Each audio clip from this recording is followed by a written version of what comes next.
We had Eric there for a moment.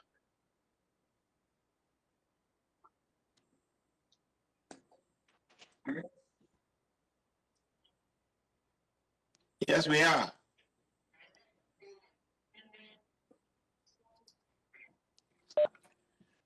Good evening. As a preliminary matter, this is Ditoshen Joko, Chair of the Danvers Human Rights and Inclusion Committee. Permit me to confirm that all members are present and can hear me. Members, when I call your name, please respond in the affirmative. Bob Gamer.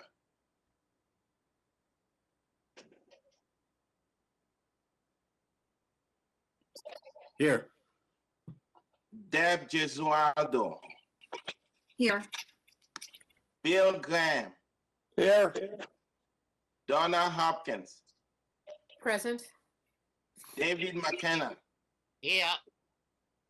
Paul Pollack. Kristen Perkins. Here. Amanda Sims. Here. Staff and liaison. When I call your name, please respond in the affirmative. Eileen Page. I'm here. Eric Crane. Here. David Mills. Pastor Douglas Voigt. Here. And I do note Dr. Charlie Desmonds and Jorge Sanchez Salazar, as well as Lieutenant Rob Sullivan, are unable to join us this evening. This open meeting of the Danvers Human Rights and Inclusion Committee is being conducted remotely, consistent with Governor Charlie Baker's executive order of March 12, 2020, due to the current state of emergency in the Commonwealth due to the outbreak of the COVID-19 virus. In order to mitigate the transmission of the COVID-19 virus, we have been advised and directed by the Commonwealth to suspend public gathering, and as such, the governor's order suspends the requirement of the open meeting law to have all meetings in a publicly accessible physical location. Further, all members of the public bodies are allowed and encouraged to participate remotely. The order, which can be found posted with agenda materials for this meeting, allows public bodies to meet entirely remotely, so long as reasonable public access is afforded so that the public can follow along with the deliberations of the meeting. Ensuring public access does not ensure public participation unless such participation is required by law. This meeting will not feature public comment. For this meeting, the Danvers Human Rights and Inclusion Committee is convening remotely via the WebEx app as posted on the town's website, identifying how the public may join. Please note that this meeting is being recorded and that some attendees are participating by video conference.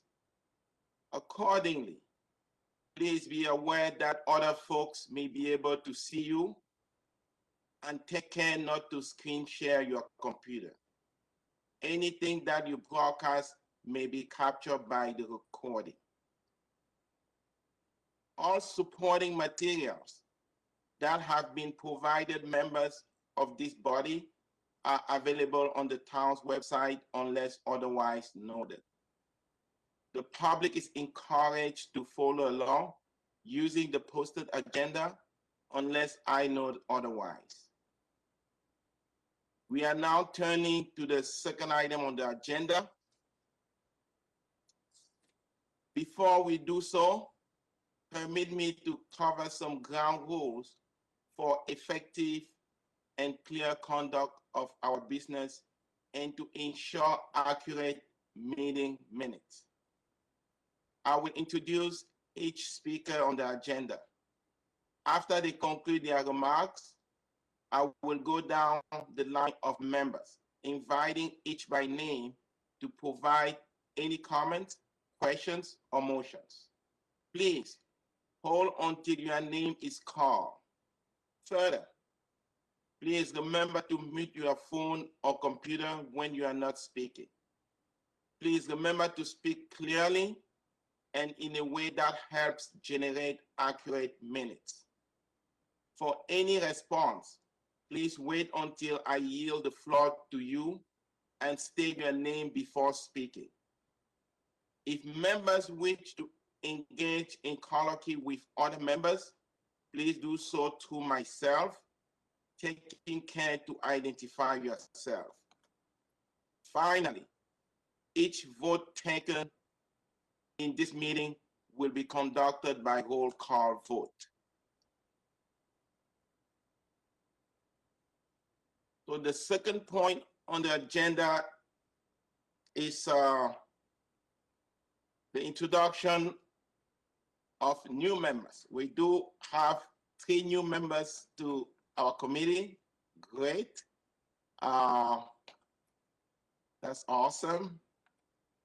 Without further ado, let me just start by, or just go down the line by alphabetical order, and the members will say a little bit about themselves. And then I would also like to have the incumbent members kind of say a little bit about themselves. So I will start by Deb Gesualdo. You do have the screen, Deb. Thank you so much. I am so excited to be here. My name is Deb Gesualdo. I have lived in Danvers pretty much since I graduated from college in 2003. I am a public school educator and president of the Malden Education Association. I am very interested in the work that this committee does and really interested in moving forward the work of human rights, inclusion, and equity in the town, and really excited to see where we go this year and in the future with it. Thank you. Thank you very much. Welcome. The next will be Kristen Perkins. Hi, so I'm Kristen Perkins. I've also been in Danvers for a while. I have 2 little ones who are not yet in the public schools, but will be very soon. I'm a biotech professional. I work for a small company that's currently focused on COVID treatment research. So we're pretty busy these days, but on a professional side, I've had a lot of interest in clinical trial diversity over the last several years. I manage clinical trials at a program and study level. And I've been very interested in making sure that the right patient populations have access to our available therapies. And so I wanted to bring my experience to our community, and I hope that my perspective will add value, and I look forward to learning from all of you. So thank you. Thank you very much and welcome. Amanda Sims. Hello, I am Amanda Sims. I was born in Danvers, when you could be born in Danvers, and lived here most of my life. I have 3 kids, 1 recent graduate and another in high school and 1 in elementary school. And I am a social worker, and I serve as a school adjustment counselor at a school in Salem, Massachusetts. And I also have a small private therapy practice on the side as well. So I'm extremely excited to be a part of this. And I am also an AmeriCorps graduate, so I have a particular interest in service and how that might be helpful with some of the work that we want to do. Thank you very much. And I will now go back in alphabetical order and have the members that have been on the committee say a little bit about themselves to the new members and to the residents who are watching tonight, maybe for the first time. Bob Gamer.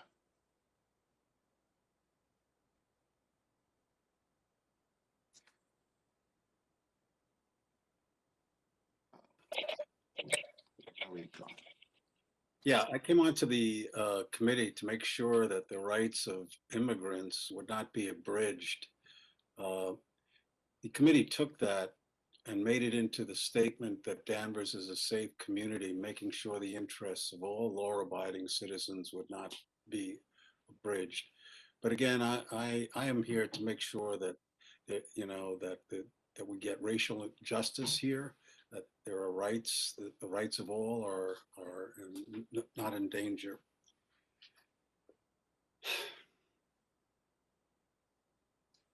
Bill Graham.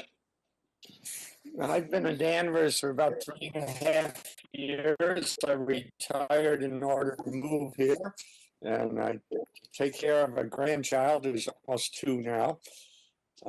I moved to Nebraska, where I was very active with justice, peace, integrity, creation things at both diocesan and provincial levels. And I guess that's pretty much it. I've been active for 2 years now in this committee. Thank you, Bill. Donna Hopkins. Hi, I'm a realtor in town.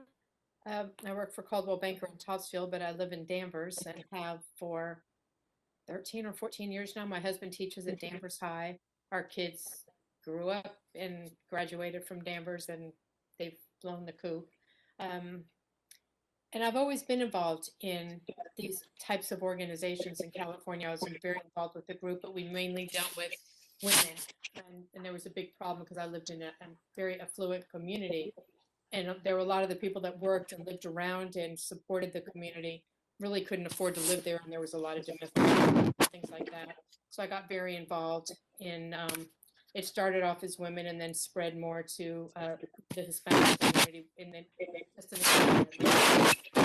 there were some indigenous people who lived there as well. And that kind of opened my eyes to what was going on with some of these marginalized communities. And people tend not to see it. We don't know what it's like to be members of that community. We don't know what it's like to live their lives. And when I moved here and saw that they had this community, I was, I wrote a letter and was appointed to serve. I'm very grateful that I've been able to be part of this group. We've grown quite a bit. I'm very excited to have some new people joining, and I want to see where we can go from here. Thank you, Donna. David Mckenna. Thank you. My name is David Mckenna. I'm a former selectman, and I was responsible, I guess, for forming this committee something like 20 years ago to ensure that people of all ethnic backgrounds, races, religions would have equal rights, and to do our best to educate people to make sure that happened. On the other hand, I'm not one to be politically correct. I know you can't pick up a turd by the clean end. There is no clean end. I believe in not sanitizing history, but living with it, looking at it, and learning from it. So that's where I stand. I'm the one that tends to piss people off. Thank you. And welcome aboard. Thank you, David. Paul Polak. Hello. I've lived in town since 1981, and after I retired, I pretty much got involved trying to give back to the community in some way. My wife, Connie, was on the school committee for 10 years. I've been on this committee since I was really around 2007. And I'm also a member of FinCom. And I asked to be on this committee because I have absolutely no tolerance for racism and bigotry. And pleased to have all the members with us tonight. Welcome. Thank you, Paul.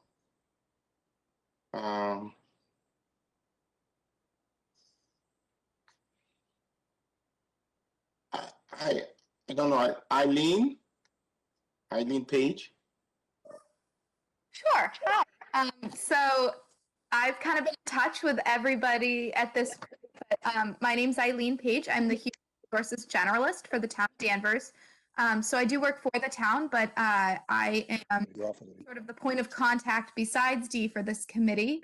And I joined the committee about almost a year and a half ago when I came to Danvers.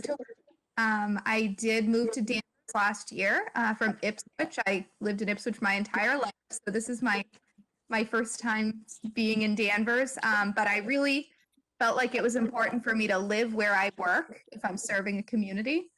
And I'm just very excited to have everybody here. This is something I am passionate about. The committee was a great fit for me.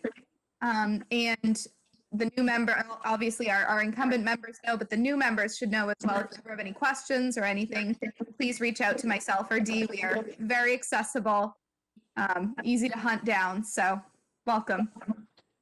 Thank you. Eric Crane.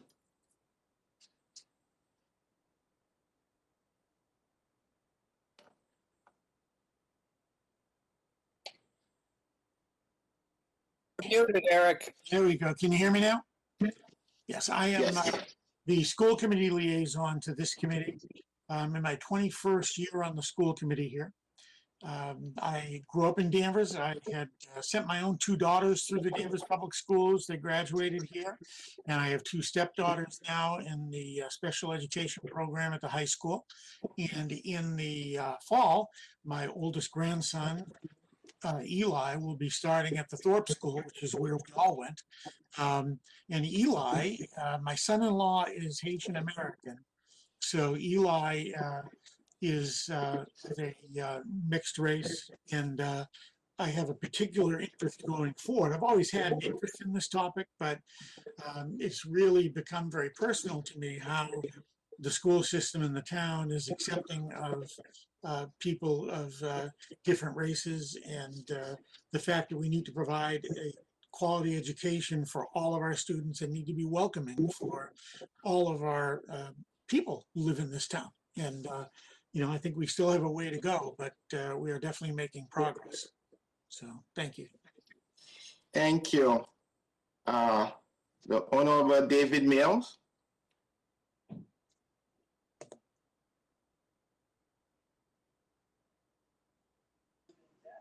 Can you hear me? Am I on? Yes, I can. Hi, everyone, and thank you, Dee. My name is David Mills.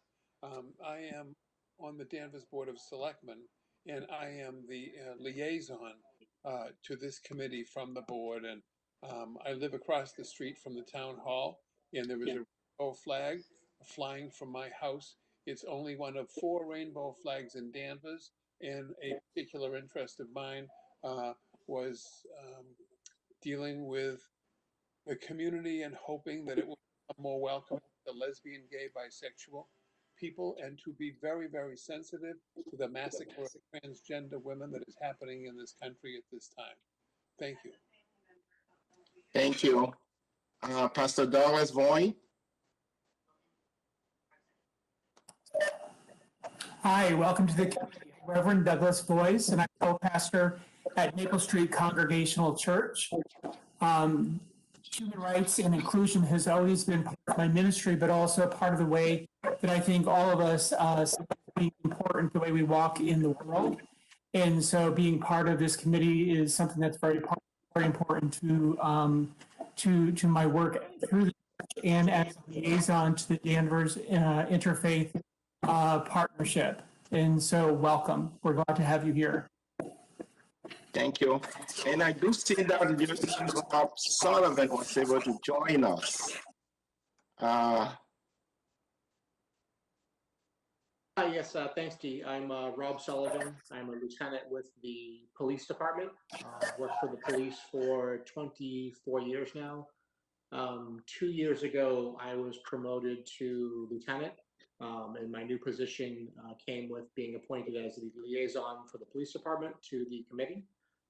Prior to that, I spent the past 12 years working as a criminal investigator in our detectives division. So I was happy to join the group in my new role 2 years ago. Thank you, Newton and Rob Sullivan. And I'm Jitoshen Joko. I go by D Joko. I'm the chair of this committee. My interest to this committee came from my prior experience as a teacher at Dorchester High School and at Lexington High School, where I could really see the discrepancy in the education system that our children get. And being in Danvers, I felt that bringing that experience and having seen that could be very helpful into helping promote equality and inclusion in my town. I do a lot of volunteer work in town. I'm also on the Danvers Cares. I sit on the advisory board for the Recovery Center for America, and I'm also on the board of health. And professionally, I'm a pharmacist by trade. My kids all went to all went or are going. My son has graduated, but I still got my 2 daughters in the Danvers Public School and my nephew. So I have a lot of interest into making sure that our town includes everyone and respects everyone and educates everyone the same way. With that being said, I will now move on. Welcome on board, Kristen, Deb, Amanda. We're really looking forward to doing some great things. It's really exciting. I will now move on to the third item on the agenda, which is the approval of the minutes of February 18, 2021. The minutes were included with the agenda. And I think only the member present at the last meeting will be able to vote. Yes, Eileen.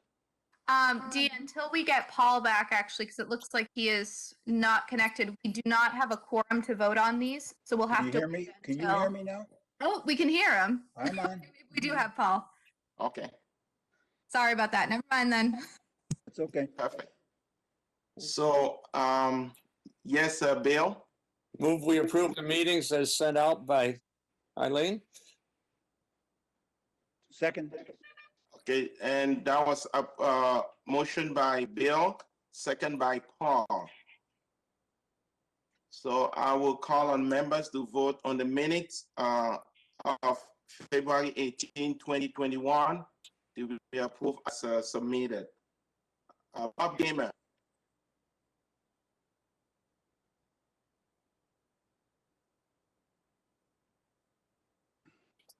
Approve. Perfect, thank you. Bill Graham. Yes. Donna Hopkins. Approved. David Mckenna. Yes. Paul Polak. Approved. And I am approved. So the minutes of February 18, 2021 are approved as submitted. I will now move on to the next item on the agenda, which is the 2021 scholarship. I know we have gone back and forth with, are we continuing with the scholarship, are we not? And with the pandemic and the meetings that were suspended and we've been meeting remotely, I don't think we end up having a final decision as to what we'll be doing. However, the school has already gathered all the information as far as the scholarship, and we, the Human Rights and Inclusion Committee is listed as one of the groups that will be offering scholarships to the class of 2021. So they'll be sending us the application by the end of the month. And I would like to have a subcommittee, a scholarship subcommittee to work on that application and bring us some recommendation for a full vote to approve the scholarship. We can either do 1, 2, or 3 scholarship as we've done in the past. I don't know if there's, yes, Eileen? Dee, I'm going to propose something, and I haven't been involved in the scholarships in the past, but this is something that we've implemented in our interviewing and hiring town hall. Because the scholarships will all come to me first, or the applications before I send them out to the subcommittee, I'd like to ask the subcommittee to consider allowing me to redact anything relating to names, gender, race, anything like that, so that it can be truly a fully blind evaluation process, if that's something that the committee would approve of. So do I just go down the list of members and see if that's a suggestion or ask for comment? Is that what we do procedurally? Yeah, that's fine. I think that's a either great give us a idea. thumbs up, thumbs down, you know, or offer some thoughts. If anyone wants to comment or say something, you can either, yes, Donna? Oh, no, it's a good idea. Having been on that subcommittee for the past couple of years, a lot of people rely on their membership in certain minority groups or organizations they belong to. We haven't, I don't know how to say this well. We really want to ramp up what the requirements are to win a scholarship. So a lot of the kids just simply being part of a minority group, that's what they put down as their qualification for getting a scholarship. So I'm not saying I'm opposed to that at all, Eileen. I think it is a good idea. I'm just throwing my 2 cents out there. I think maybe the subcommittee, when they get together, can decide whether or not we'd like her to do that. Okay. Thank you, Donna. David Mckenna? Yeah, it's not something we've ever done before. And I'm just wondering if it might, I don't know, sterilize it too much, that if someone says they're, you know, part of a minority community, you're going to have to redact that. Yeah, I'm not sure how it'll work. It might be a negative. It could be a positive. Something to think about, but I'm not sure about it.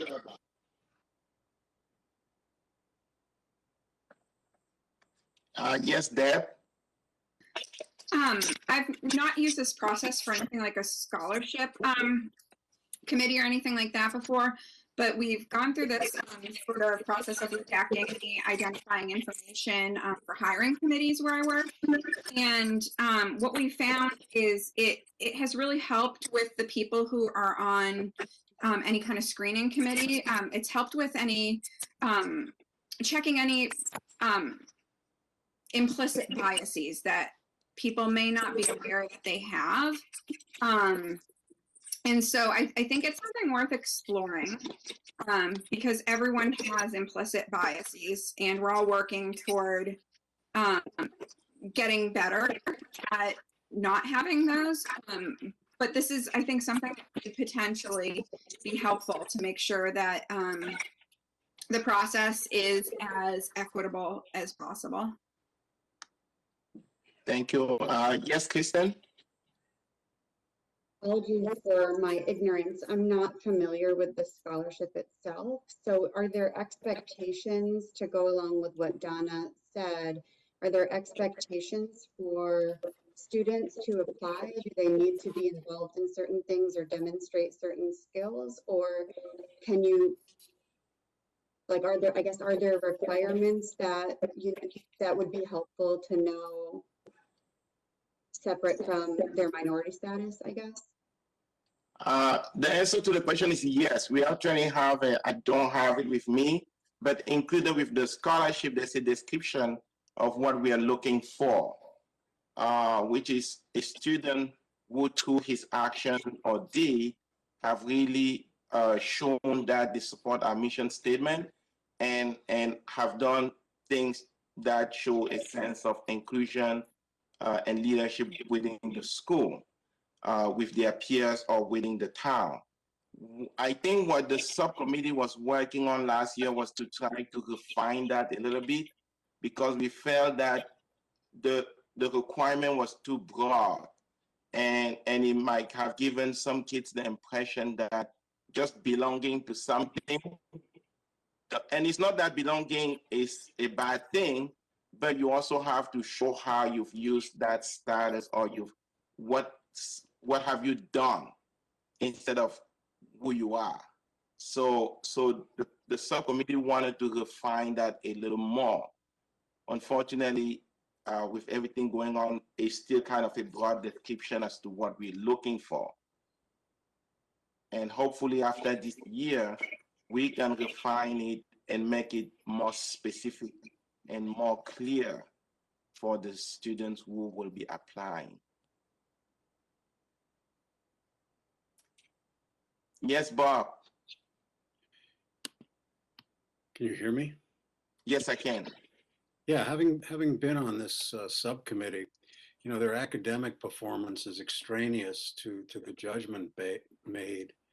What we're looking for, what we're trying to refine is their activism, you know, what they have done, their concrete actions to help others in the school.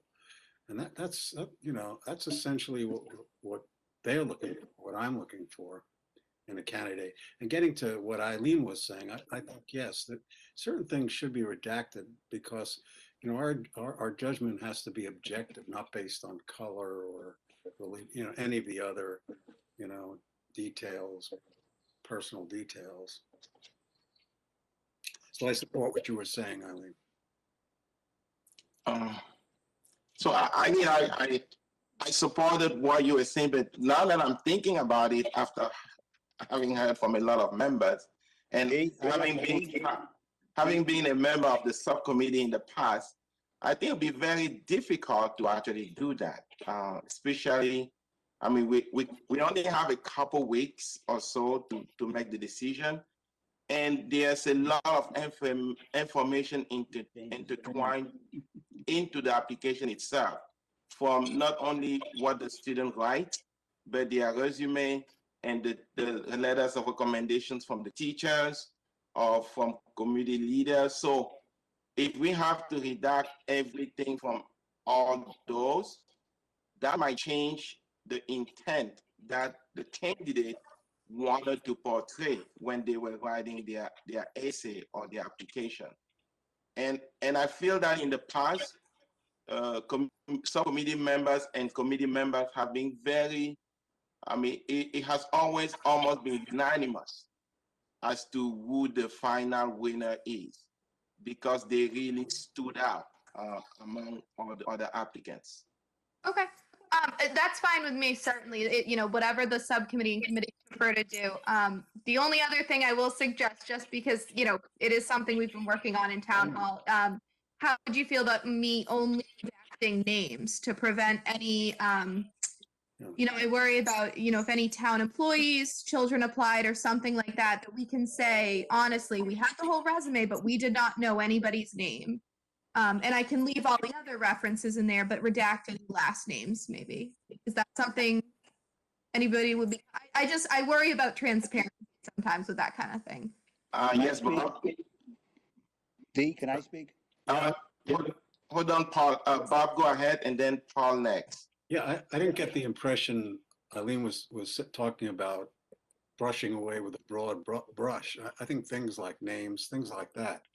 You know, Okay. I agree with what you were saying, Dee, about the other. Those should remain. Okay, perfect. Yes, Paul? Yes. Can you hear me? Yes, we can. I've been on the scholarship selection committee a number of times, not every year. And I am totally opposed to, at this point, without further discussion, redacting anything. I want to know as much as I can about every single candidate. And if they are a minority, if they take a particular position on one stance or another, I would like to know that. I don't know who would be doing the redacting. I don't know if this is an idea that came out of the subcommittee a year ago, or if this is coming strictly from town hall. But I am definitely opposed to someone outside of our committee, and I have nothing against Eileen at all, and I don't mean to go in that direction, but I'm not in favor of redaction at this particular time. I particularly want to know, we have never, in fact, if anything, we've offered probably more scholarships going in and after a result of meeting than we initially started out to offer. So I don't see this as a problem, other than I feel it's in some way we're taking out information, and who's going to decide what is redacted? After all, this isn't the NSA or the State Department or some high-level meeting involving different countries. We're trying to help children, and we can only help them if we know more about them.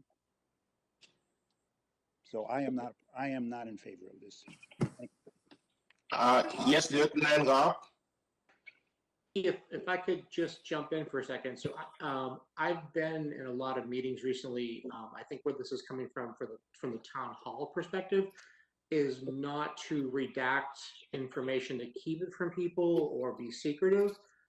There's been a lot of work in other committees exploring ways that as an employer, the town can diversify its workforce. And some of the proposals have been, if we had HR take applications and redact race, gender, ethnicity, that way the people who are making the initial reviews of applications and resumes don't have any implicit bias. They're just looking at what the person wrote about themselves and their experience. They don't know if it's a man or a woman. They don't know if they're black, white, or Hispanic, or Asian. They're just making their decision based upon the candidate's application. So that's kind of where I believe Eileen was coming from in this, not to keep information from the group, but like I said, we've actually put recently, the past few months, put a lot of effort into making that a process for how we hire people to work for our town. Yeah, thank you, Lieutenant Rob Sullivan. I think this is an issue. It sounds like this is something we definitely would need to explore further.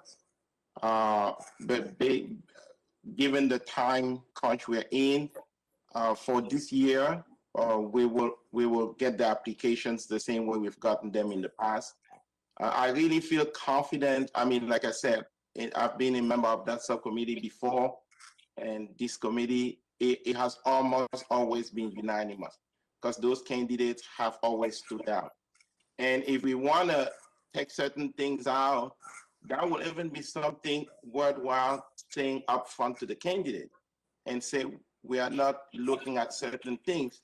The way they present the application can change, because whatever they put in the application, the expectation is that the judges get that information in their evaluation.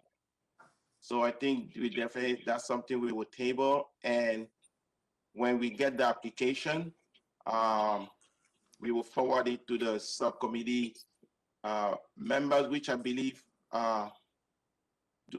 probably we do have new members.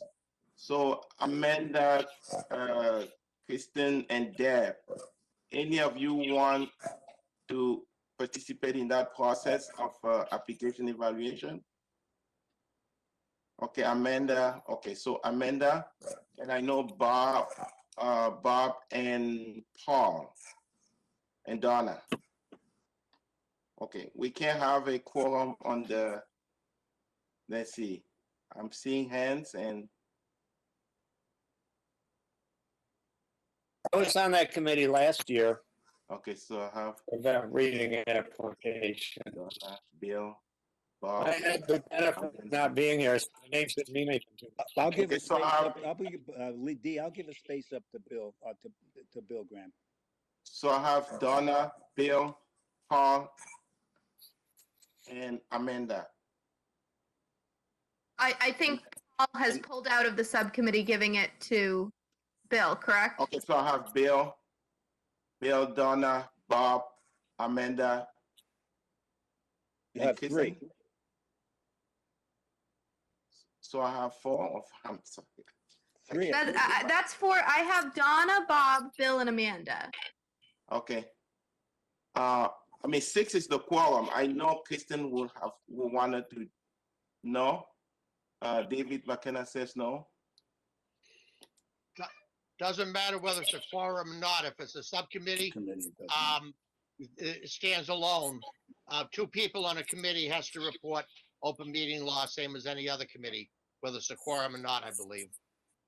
Okay, so then Eileen, Kristen as well then. Kristen too. Perfect, so the five of Yeah, them. David, that's my understanding as well. Perfect, thank you for the clarification. What was this one? Jesus. I will now move on to the fifth item on the agenda. Talking about June event. For the past 9 years, the first week of June, June being Pride Month, we've raised the flag in front of Town Hall, police, and several places in town. So we need to start planning. June is not too far from now. So we need to start planning that event and think about, are we gonna have a guest speaker and things of that nature. So, Paul, do we have another subcommittee for the Pride event, or what do we do?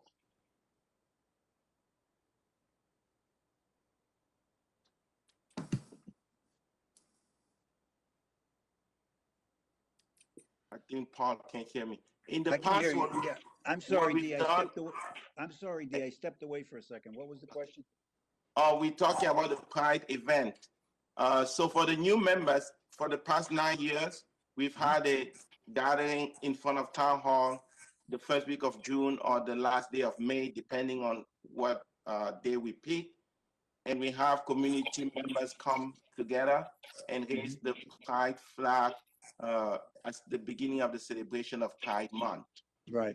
And then usually after that, we have a little bit of appetizer. There's usually some guest speakers. We work with SUFA at the school to run the event.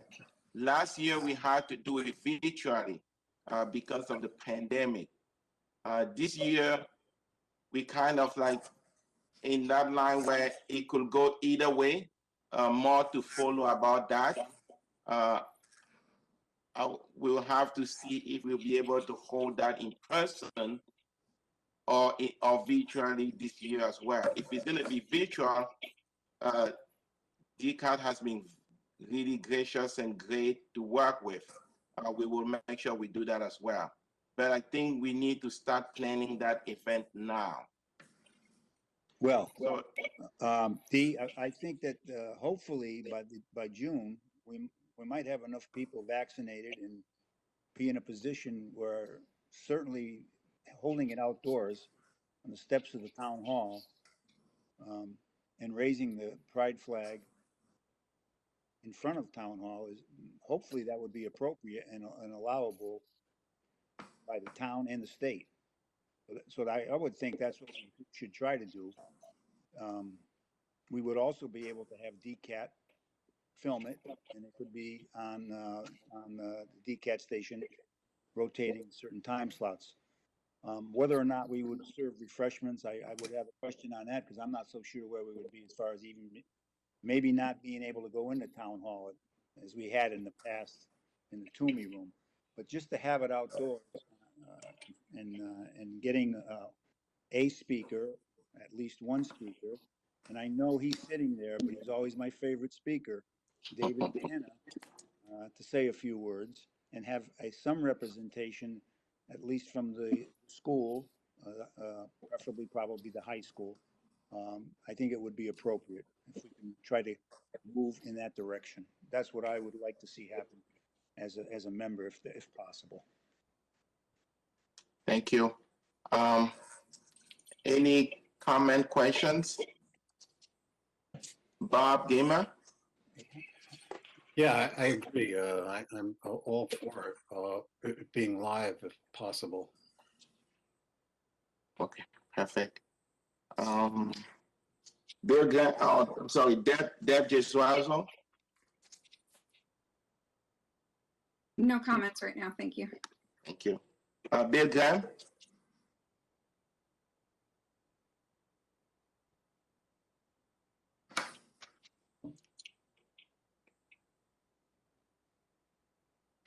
sorry.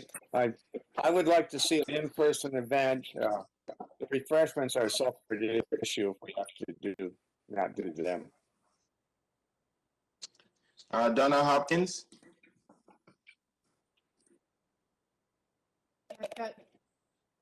No comments. Thank you. David Mckenna. I think it would be better if we could have a live event as well. Sorry, Dave? I'm sorry? Were you addressing me? No. He just said he thinks it would be better if we can have a live event as well. Kristen Perkins. No comment, thank you. I look forward to it. Amanda Sims. I like the idea of outdoor events as much as possible moving forward, and if we can do them safely, of course. Thank you. Eric Kane.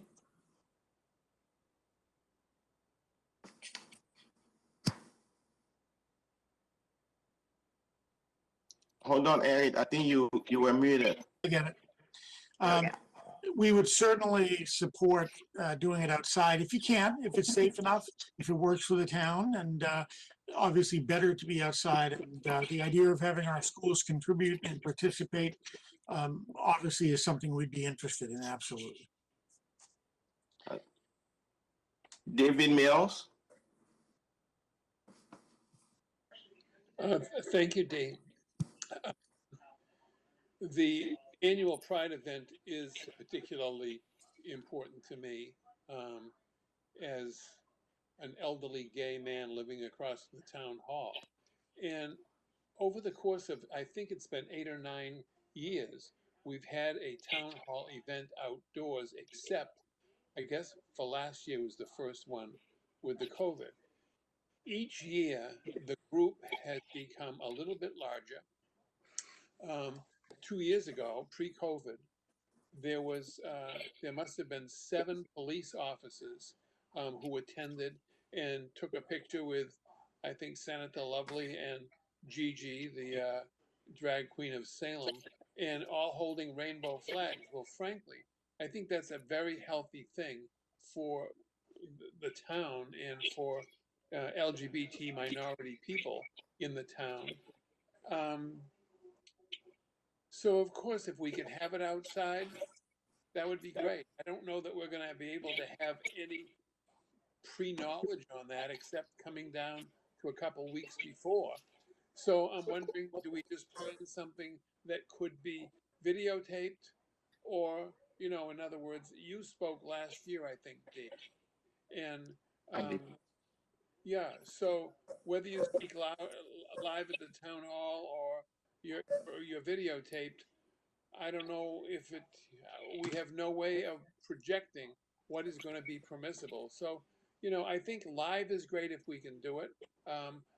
But whether we can or not, I do hope that we can, have another virtual event. And this year, I have provided rainbow flags in the last couple of years to anybody who was willing to fly them in Danvers. There's been a bank, there's been schools, Essex Aggie, Danvers High, YMCA, the Cataldo ambulance group up at the old Central Firehouse. I wonder if the committee would be the sponsor of rainbow flags for anybody in the community that wants to fly one.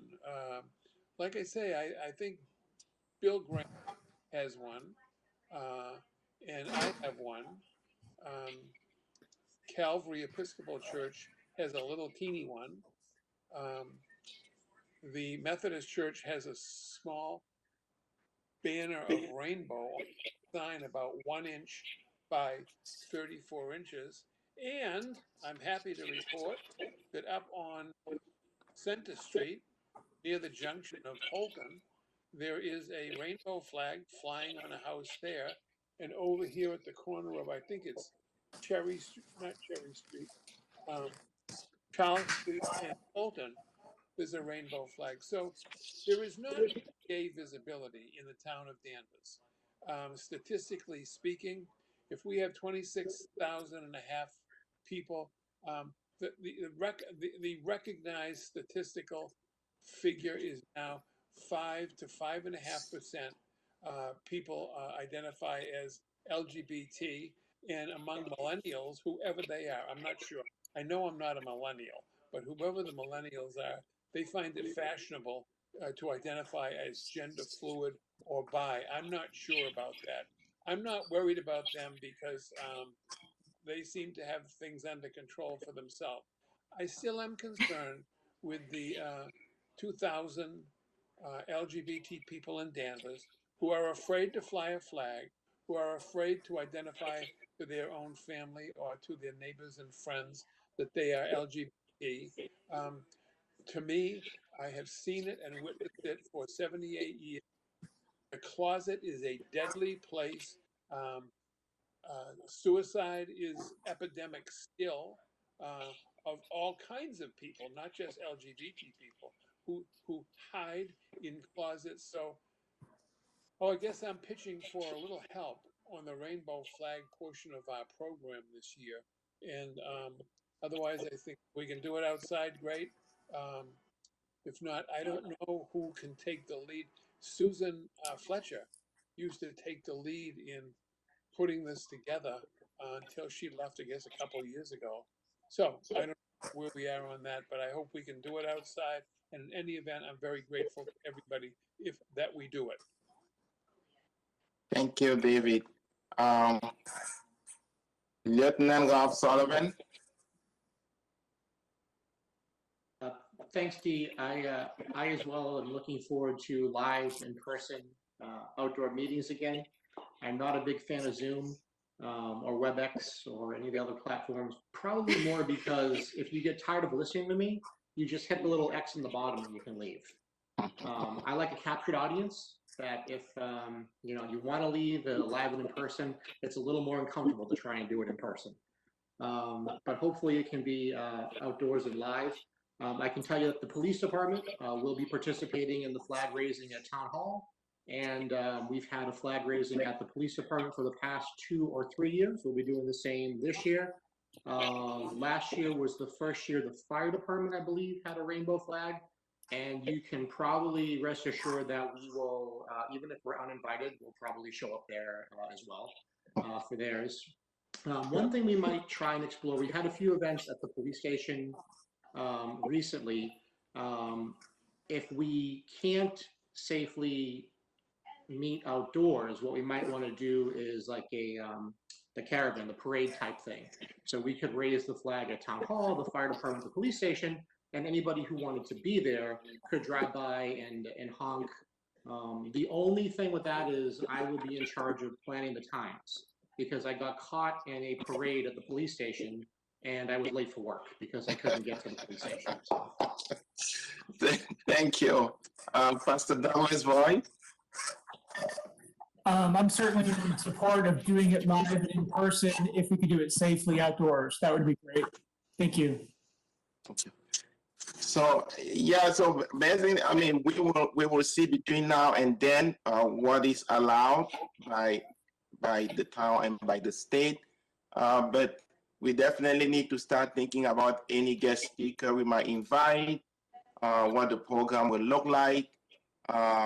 Hopefully by our next meeting, we know we have a better idea if it's going to be a live. I mean, a live event can easily be done virtually as well. We just film it and show it. So we're gonna continue with the planning, and if the state of emergency is not lifted, we will do it virtually. If it is, we will have a live event. D? Yes, Paul. Eileen, just out of curiosity, do you have any feel for where the town is going now towards this sort of a live event? Right now we're still required to meet through the Zoom technique or WebEx. But what do you feel is going on in the town at this point? Yeah, I mean, I don't know that I'm the most qualified person to really comment on where we might be headed over the next few weeks. One thing I might suggest is because I will touch base with Jen and Steve about how they feel about us kind of planning this event up in June. One thing I might suggest is seeing if we could, you know, maybe even get like a solid commitment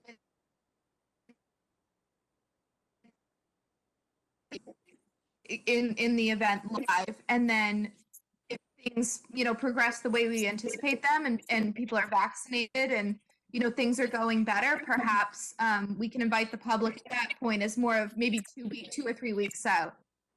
Might be because I know it is a ton of work for DCAT to plan and film this, and so I hate to plan for a virtual event and then switch it to in person at the last minute. And I hate to plan for totally in person and then spring it on DCAT at the last minute that never mind, it has to be virtual. So I'll touch base with Jen tomorrow and ask you know, where they stand on maybe allowing us to do something in person in June. And they can start thinking about it. But I think maybe the way we'd have the best luck is by saying we'd like just the committee to be able to gather, spread out, you know, masked, and approach it that way. I think we might have a little better luck with that. I'm not sure how everyone else feels about that. No, thank you. Yeah, it would be a little cumbersome to try to end up forcing or putting DCAT through an exercise that we're planning outside and then all of a sudden we're doing it inside, or vice versa. But if you can let us know where you feel where we're going with this, maybe it would help us a little bit in planning. Thank you. Thank you, Paul. Perfect. So we go on with the planning of that. The 5B on the agenda was Juneteenth. I didn't have a clean draft to share with the committee member for tonight, but I was thinking, and this is food for thought, we will have a deeper discussion during our next meeting when I actually have a draft to present. I was thinking that this committee could draft a Juneteenth proclamation and submit it to the select board for approval for this year Juneteenth, which I believe is June 19. I look at a few cities and towns that have done it. The town of Amherst comes in mind, and I think that would be a great thing for our town. And I think it's the first year that Massachusetts is also going to recognize Juneteenth as a holiday. So the timing is really perfect, and it's good that Danvers in the North Shore takes the lead for such an initiative. So more to follow on that. Also, I did meet with Mr. Trask, our librarian, along with David and Nora from the Historical Society to discuss a potential fireside chat that I could have with Mr. Trask to educate ourselves on the rich history of Danvers as far as slavery is concerned, and the abolitionists that rise from Danvers to really protect people's rights. Maple Street Church comes in mind, some members back then, and to kind of pivot to a call for action to our residents. You know, what kind of abolitionist are you these days? Are you one of the brave men and women like the ones back then who stood up in midst of a lot of trouble and darkness to promote equality and justice for all? And it could be as simple as, you know, looking out for your neighbor. That could be your call to action. As it could be renting to somebody of a different race. It could be not bullying your friend in school for our youth. So more to follow on that. We will definitely, once I have a draft, I will share it with the committee to get some more input. But I think this year for Juneteenth, that would be a great thing to do for our committee and for the town. So more will follow on that.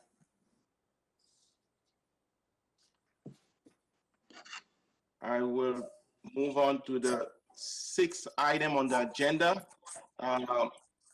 Another community event proposal, and I will pass the floor to Bob Gamer. Deb Holland, a tribal citizen of the Labuan Pueblo, was just confirmed as the Secretary of the Department of Interior, the first Native American cabinet secretary in our history. Her appointment to this high office should strike us as more than a bit ironic, given that the United States of America was created on land forcefully usurped from her people, the indigenous peoples, including where we are sitting. From 1623 to the present day, the record regarding treatment of the indigenous peoples is far from pretty. Massacres, land displacement, forced assimilation. I don't believe that there will be any argument that we need to correct the distorted facts, the historical inaccuracies, and the total myths regarding Native Americans. One exemplary way is to hear from primary witnesses. This brings me to Ernie LaPointe, who is Sitting Bull's great-great-grandson. I am going to suggest that our committee endorse having him give a Zoom presentation followed by a Q&A. Rob, I'm sorry, but having him come here would be, a considerable, expense. If ever there was an iconic Native American figure, it has to be Sitting Bull. When the white man rushed into the North Hills to prospect for gold and white settlers taking Indian land, Sitting Bull, a Hunkpapa Lakota leader, united the Lakota tribes, and at the Battle of Little Bighorn, annihilated the cavalry under Lieutenant Colonel George Armstrong Custer. Captured later, Sitting Bull was later executed by the Indian Police Agency, which was a proxy for our government. As to why we should have Ernie LaPointe, ladies and gentlemen, the name Sitting Bull is a draw. As I said, his name is iconic.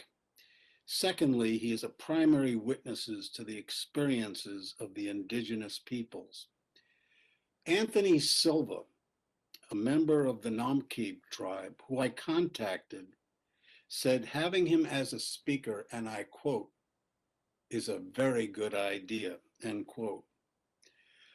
I heard Ernie LaPointe speak at the Buffalo Bills Center of the West in Cody, Wyoming, and gave him and will give him an A+ rating.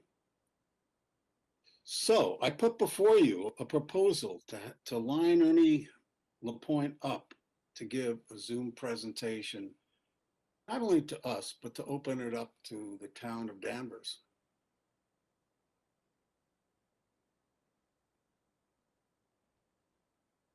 Thank you very much, Bob. Thank you for the idea. Any comments, ideas, suggestions? Deb? I support this. I think that any education that we can do for not just ourselves, but the community around Indigenous peoples, and, just BIPOC in general is really important. And I think the Q&A piece would also be key because it's the conversations that need to happen. And I would also encourage, if we do decide to go in this direction and this does come to fruition, that we talk about how we can get some community organizing going on around this, ensure a really robust turnout. Thank you. Bill Graham?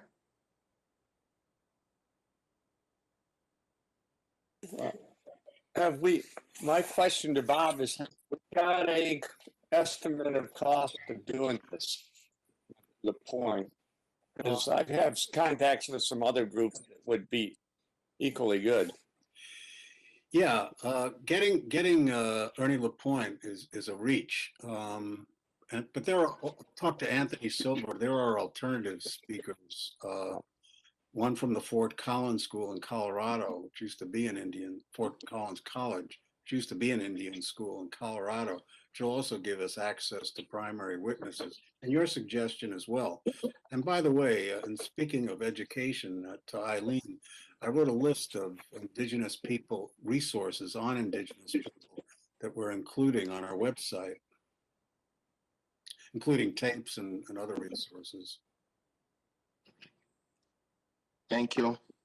The group I had recommended to Bob was Running Strong for American Indians that Billy Mills started, and is the spokesperson. And Mills is the only American who ever won the 10,000 gold medal in the Olympics. Yeah, if I could just say, I will make a if we get Ernie Lapointe, I will make a contribution to make sure that, you know, we get him. Thank you, Bob. Are you all set? Do something. Yes. Donna Hopkins. No, I think it's a good idea. I think a lot of the things you talked about, especially our new web newsletter, certainly appropriate for that. Thank you. David Mckenna.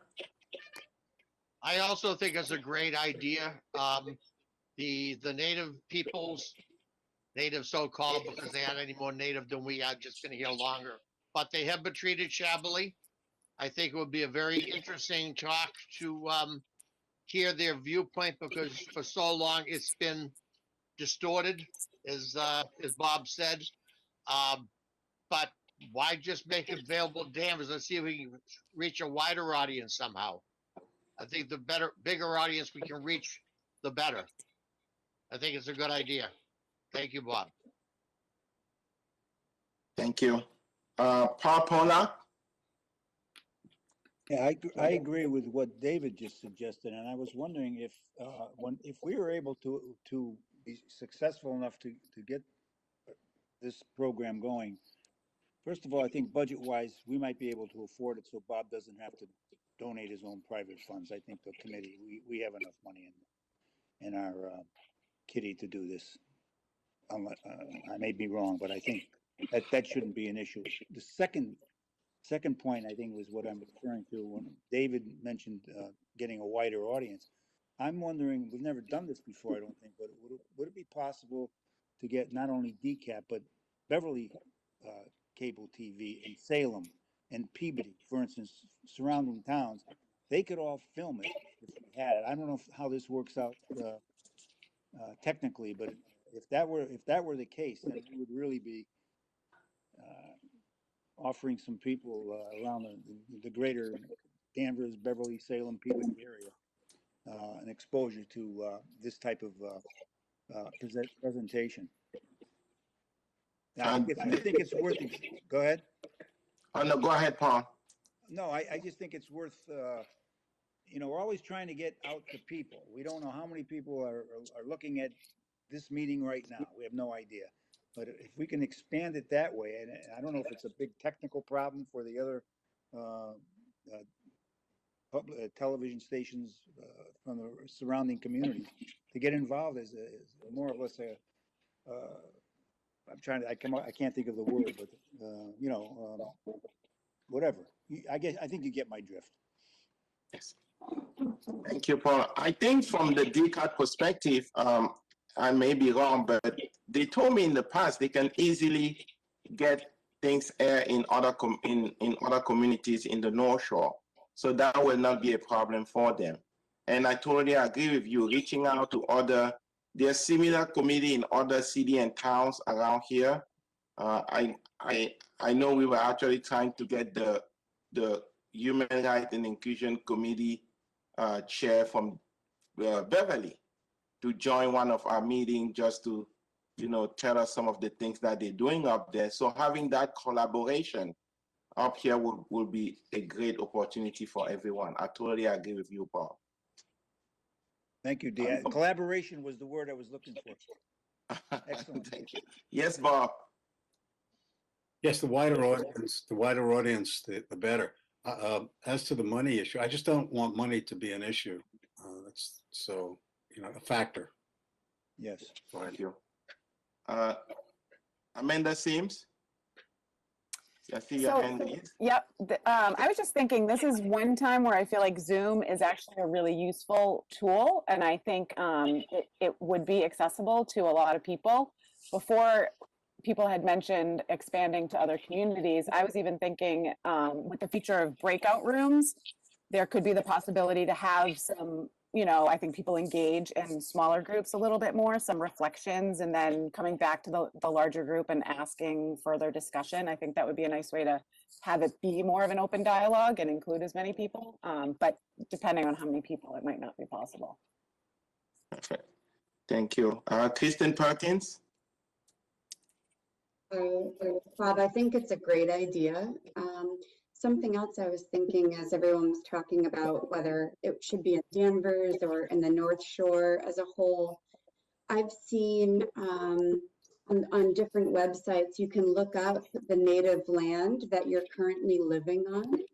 And it might be really helpful, to think about this in terms of like overall programming that could be other information to share with residents so they can feel the impact of it, in Danvers as well. It might be complementary to the discussion, but I love the idea. Good. Thank you. Eric Kane. Thanks, Steve. This is one of those ideas that there's really no negative about. Not even a question as to whether you should do it, because why not? What's the downside? It's educational, it'll help people, so it's easy. This is an easy one.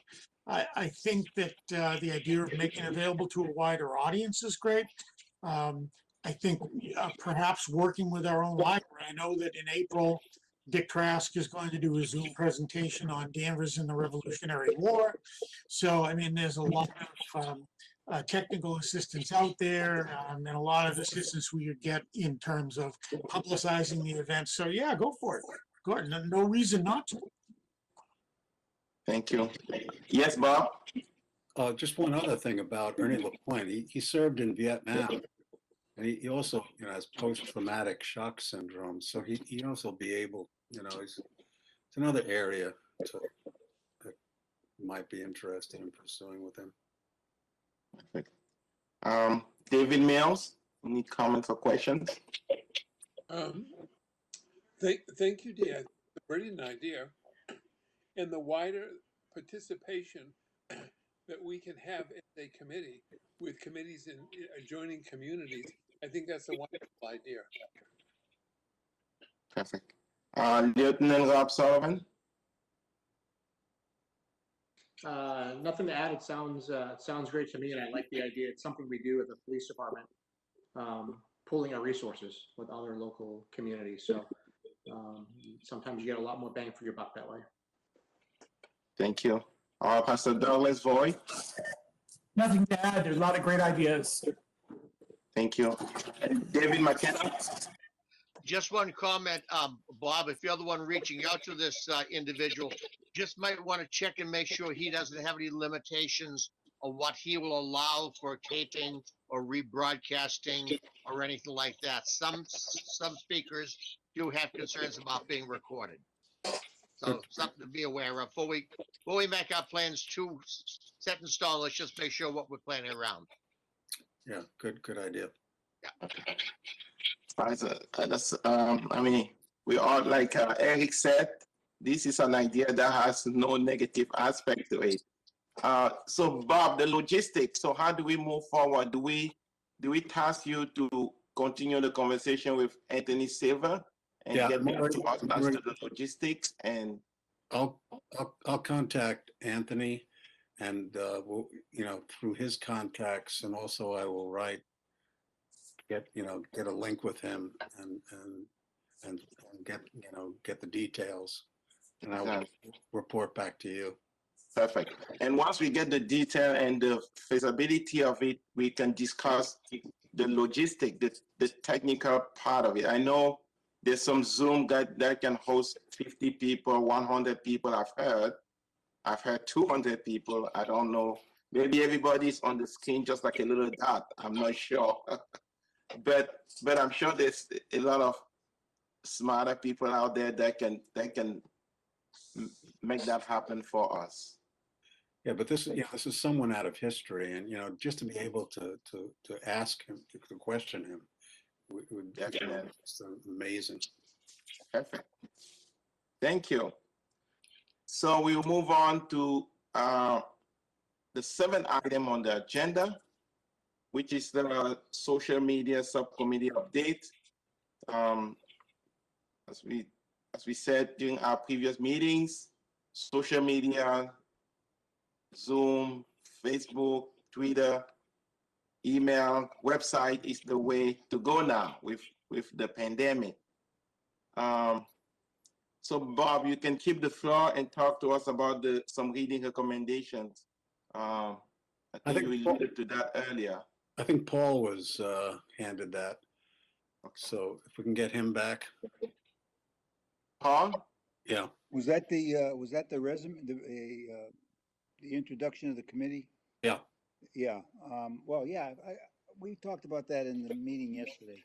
I think we all thought it was a pretty good idea to get a little blurb description of each member's present life, past life, etc., work experience, similar to what we just did at the beginning of the meeting. We thought we would want to keep it brief.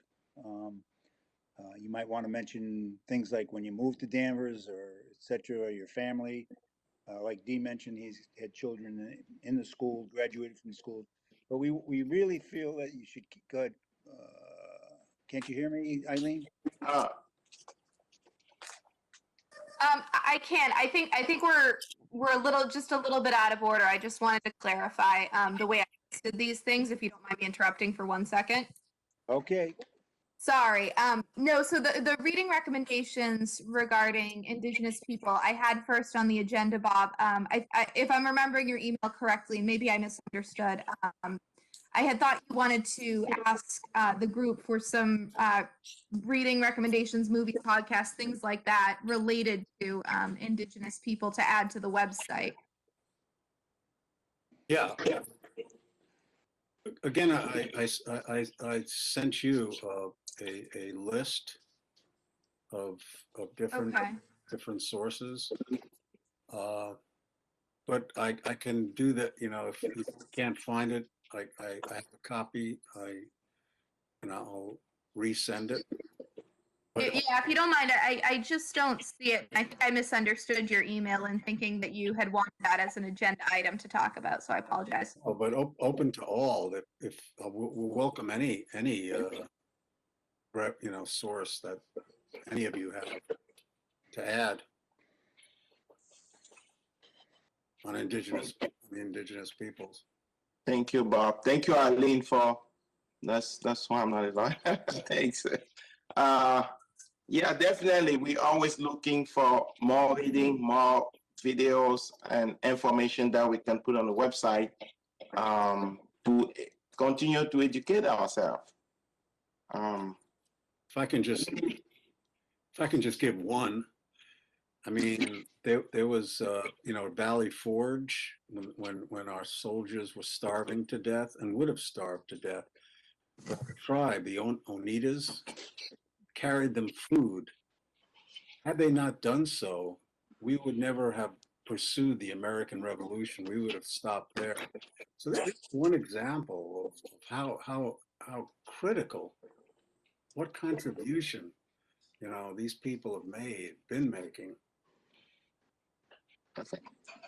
Thank you. And then the 7B on the agenda is the newsletter. You all saw the March newsletter. Thanks to everyone who work on that, especially the members of the social media subcommittee. that was a great document, easy read, and giving a lot of information. And I think that's just the beginning. We need to continue and expand even more. I know we're working on the April newsletter. Any update on that? Eileen, Bob? Paul. Donna? This is the one, I'm sorry, this is the one that I had assigned to Bob that Paul was going to speak on. So, Okay. On the newsletter? Are you there? Yes. Any update on the April newsletter?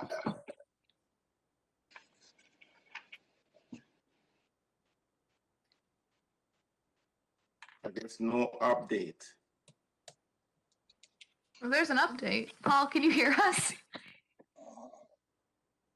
I think Paul is having some audio difficulties. It looks like he's on mute. Unmute now. There we go. There you go. No? I don't Now he's back. want to take his talk. Can you hear me? Yes, I can hear you, Paul. Okay. I think when we talked, and I'm gonna rely on the other committee members to help me a little bit on this one, because when we talked about the April newsletter, we're sort of in a preparation period, and we talked a little bit about writing assignments, and we're going to have to assign some folks if this is what we're going to do. We also wanted to include, and I'm going to rely on Bob and some of the others, Donna.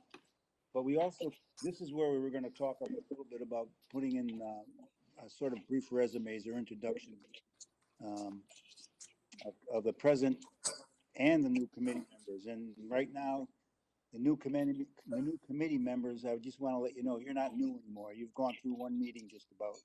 So you can see how this committee works, even on WebEx. But our thoughts were that we definitely want to include an introduction of each member and or an update of each member. But we want to keep it, you can talk, I think we didn't decide on anything specific, but it would be no more than a brief paragraph, similar to what we discussed, as I said earlier, about this after, when we started the meeting, who you are, where you're from, how long you've been in Danvers, etc. Maybe a little bit about your present employment or past employment, if you're retired, if you want to go that far. But personally, like for me, I would keep it very simple. I'm not in the mood to apply for any position, so I'm not in the business of putting out my resume at all. Nice and brief. Let people know who you are, why you joined, and let's move on. Okay? Thank you. Thank you, Paul. If I can just expand on that a bit, Dee. So Sure. I think this is something we discussed putting I also put together a form to kind of help for those, who, it's funny, even writing my own as an example, I realized like, oh gosh, who am I? What do I write? So I did put together a little bit of a form for everybody that just has their name, their pronouns, a little bit about you, and then a fun fact about you, just something kind of that other people wouldn't know. So I can send that to everybody, if they need help kind of getting started. And I think the idea was that we would feature our 3 newer members newsletter to introduce them. But then in addition, also have all of the committee members and liaisons do a small biography of themselves to have on the website, so that it's kind of available forever, that somebody can, say, okay, who are these people individually? And it'd be nice to have a photo too. I know not everybody's comfortable, putting their photo, but it'd be nice if you had a nice headshot to put it up there, just to put a little more personalization on the committee. Because otherwise, unless people are watching the meetings every month, they don't have those faces anywhere. We're just, this committee somewhere, in Danvers. The idea is to put more of a face to the name. Yeah, the newsletter is a tool, an online tool to reach a greater number of people, which makes it very effective for our purposes. And Eileen has done a superlative job of formatting and organizing it. And it's really something we should all participate in. And as far as the writing, topical events, what we're doing, what we're going to do, things like that. Resources, it's voluminous. And again, Eileen has been terrific, done a terrific job with it. So take a look. Thank you. That's good. So Eileen, can you kindly send that template that we had to every member, and so that they can, if we want to get that for the April newsletter, it's only, I mean, the incumbents, we can keep it on the website. The new members, we want it on the April newsletter. Is that my understanding of what the subcommittee wanted? Yes. Perfect. So what kind of deadline do we, so if you can kindly send that template again, and let's say today's the 18th. So should we say by the 26th? I don't know. I'm just picking it out of the hat here. I have no rationale into choosing that date. I don't know if I usually time for the formatting or. It does. Actually, I always like to, well, not always, we're only one issue in, but I like the idea of posting it on a Monday, kind of a Monday morning. So I was actually thinking of potentially posting this one to the website on April 5th, which is a Monday. And I know we're a couple days in at that point, but I kind of like the Monday day. But yeah, the 26th is perfectly fine. Even if we decide to go for the first instead, that still gives 3 days and the weekend to actually put everything into the April 1st then? Yeah, why don't we say April 1st? That's fine. Okay, because Paul might need some time to write his, because it might be like a resume. Yeah, I know.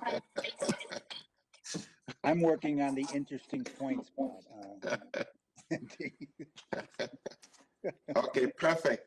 So we can all get that short bibliography to Eileen by April 1st. That would be great. So we can have that for our April news letter. And for the new members, I was talking with Eileen earlier. This is probably the committee in town that has the most subcommittee ever. With everything, we have a subcommittee for, you name something, we will have a subcommittee for it. So please, you're more than welcome to join any one of them. We have a school subcommittee, we have a scholarship subcommittee, we have a subcommittee for MLK, we have a subcommittee for the Pride Month. So we find it very helpful to have a couple of committee members kind of take a deep dive into the issue and bring us a draft for discussion. Especially in this format, it can be very difficult to go back and forth. So please jump in because we need those inputs. Do we have any updates on the Women History Month again? Donna? I'm on 7C. I think 7B and D, Paul did it together. I don't know if everyone. 7A, so I'm 7C. Yeah, I don't know if everyone's had an opportunity to see what we've done, especially the newer members of our group.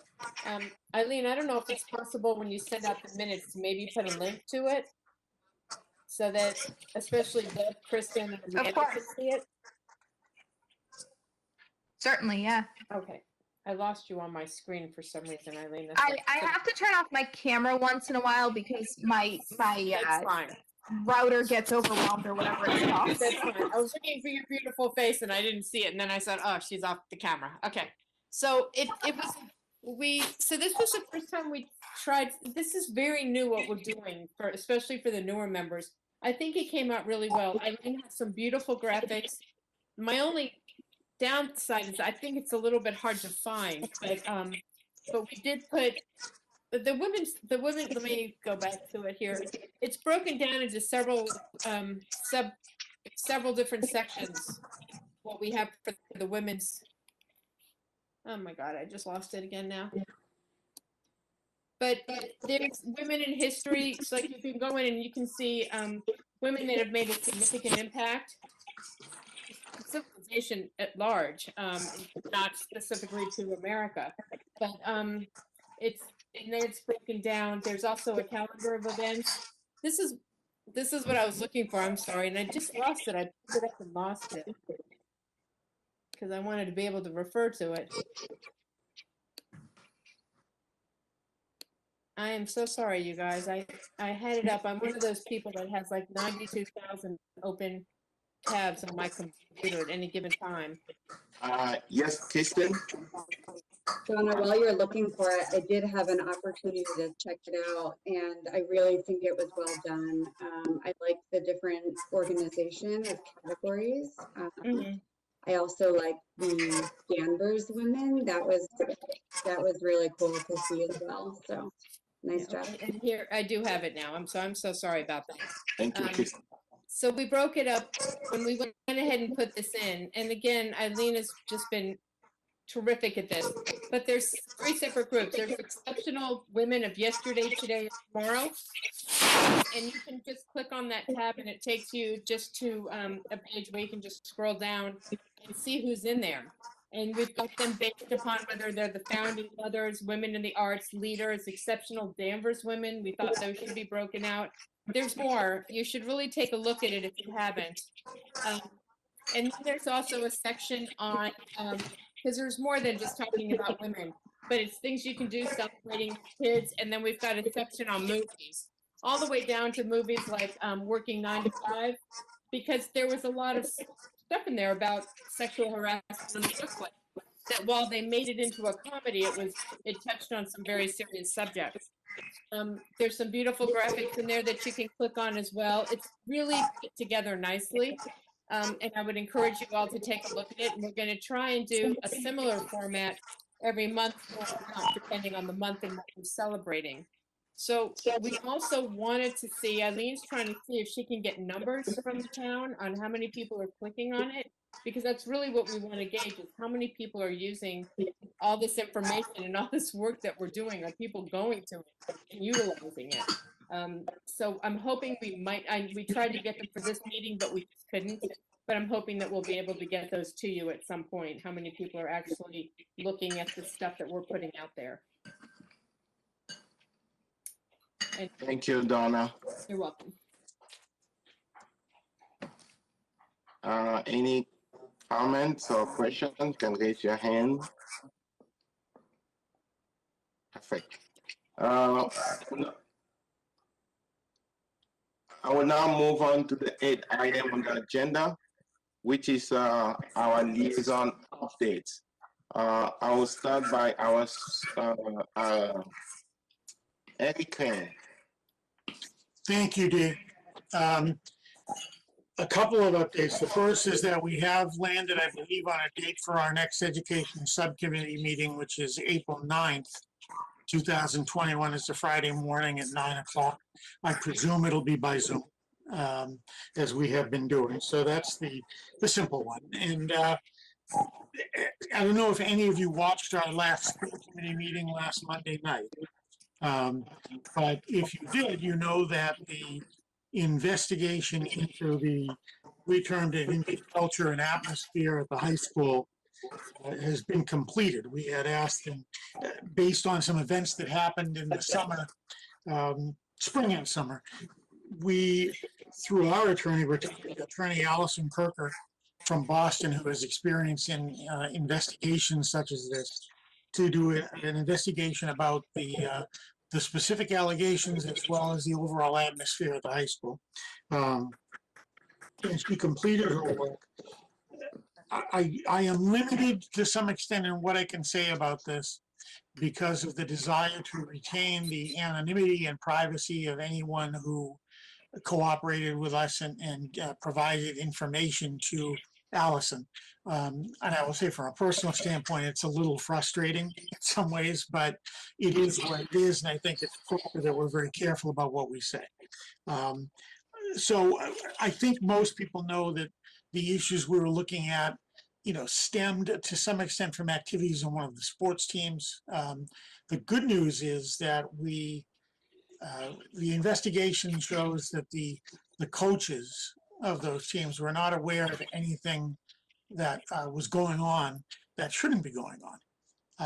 We did learn from this that we need to tighten up and improve policies in terms of the coaches making sure that they're able to sort of watch and listen to what's going on in locker rooms, to be more of a presence as they're getting ready for games, that sort of thing. So there'll be some improvement in that, but this was not something that fell on the coaches. What, in broad terms, what I get out of the investigation is that we still have issues in our high school, and I guess Danvers is no different than any other town or any of the school systems, involving students who still will marginalize, sometimes in what they see as humorous ways, but often in undignified ways. People who could be described as, I put it in the way I put it the other night, was people who are less than and treat people like they are less than. And so it is still, I think, among some students at the high school, not all, and probably not even most, but it is still, there are those who will still make fun at or marginalize people based on their race, based on their religion, based on their sexual orientation, or their how they identify. And you would think, I'd always kind of hoped that by 2021 we'd be making more progress, and I think we have. But it's clear that we have more work to do.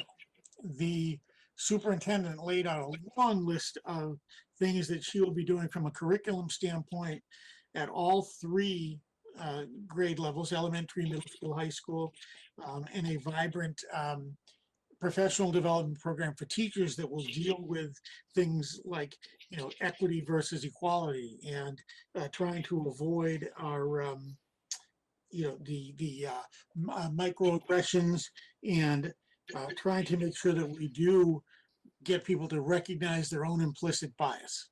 And I think those will all make a difference. I certainly hope they will. But I still find myself wondering why we have, whether it's in the schools or in the community, why there are groups of people who still feel this way.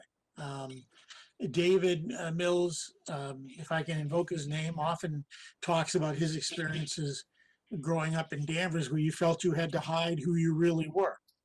And I hope and believe that at our high school level, students are somewhat more comfortable being who they are. But there is still this tendency in certain instances to marginalize people and make them feel less than for who they are. And I feel like it's not just the school's role in the community to prevent this. Yes, we can educate. Yes, we can try and do things with curriculum. But I think those of you who are on the committee who are, and Deb might fall into this category, you know how much schools in the last 15, 20 years have been asked to increase their areas of responsibility. And so social work has become a bigger issue, emotional and social learning, mental health, dealing with students with substance abuse problems who leave and come back, student anxiety. And now, increasingly now we have to, based on what's happened in the last 4 or 5 years, and so the rise in racism to some extent, now the schools are being expected to deal with that, which to some extent we can, but it's really a community issue. Children are not born to marginalize people. You look at children in a preschool who play together, they don't notice their differences. They notice what makes them similar, and they play together, and they're just all kids. Over time, they're learning, and I come down to believing it's what they see on the internet, what they see on television, what they hear from their friends. Sadly, in some cases, maybe even what they hear at home. But it is a community problem when 16, 17, 8-year-olds still feel this way. And we need community solutions. So I'm certainly hoping that going forward, maybe at a future meeting, if members of this committee have ideas, we do a nice job of trying to do presentations or recognizing important dates and celebrating, Black History Month and Women's History Month and those things. But any ideas that people have in terms of how to address the institutional racism, I know it's the big question, but how to address this, and in particular what we can do as educators to try and improve what's happening in the schools. I'd love to hear it. I really would like some ideas from the members on this committee who have an interest in this, and some who have had students go through the schools and may have experienced it. So, I would encourage, I think it's something everybody has to do. It's our religious leaders, it's our political leaders, it's our teachers, it's all of our educators, it's our political leaders on the Board of Selectmen, it's everybody who stands out and speaks for this town and cares about this town. I think it's something that always has to be in the front of our minds. So that's the end of my soapbox for tonight, folks, and I thank you for listening. Thank you very much, Eric. Thank you for the update. Lieutenant Rob Sullivan. Thanks, Tia. I do have a couple of things tonight that I actually didn't plan on talking about. I was a few minutes late for the meeting, and that's because I was yelling at my television. So what I was going to talk about has been put aside. I'll talk about that next month. And I've scribbled down some notes about what to talk about tonight. But I wanted to follow up on Eric's update simply because the police department had some involvement in that. And I agree that the committee and the town and the schools are doing, an excellent job of working towards trying to eliminate institutional racism and making a open, inclusive, working, but also educational communities. And this isn't something we have to delve into tonight or come up to an answer because it's a very, very, very loaded question.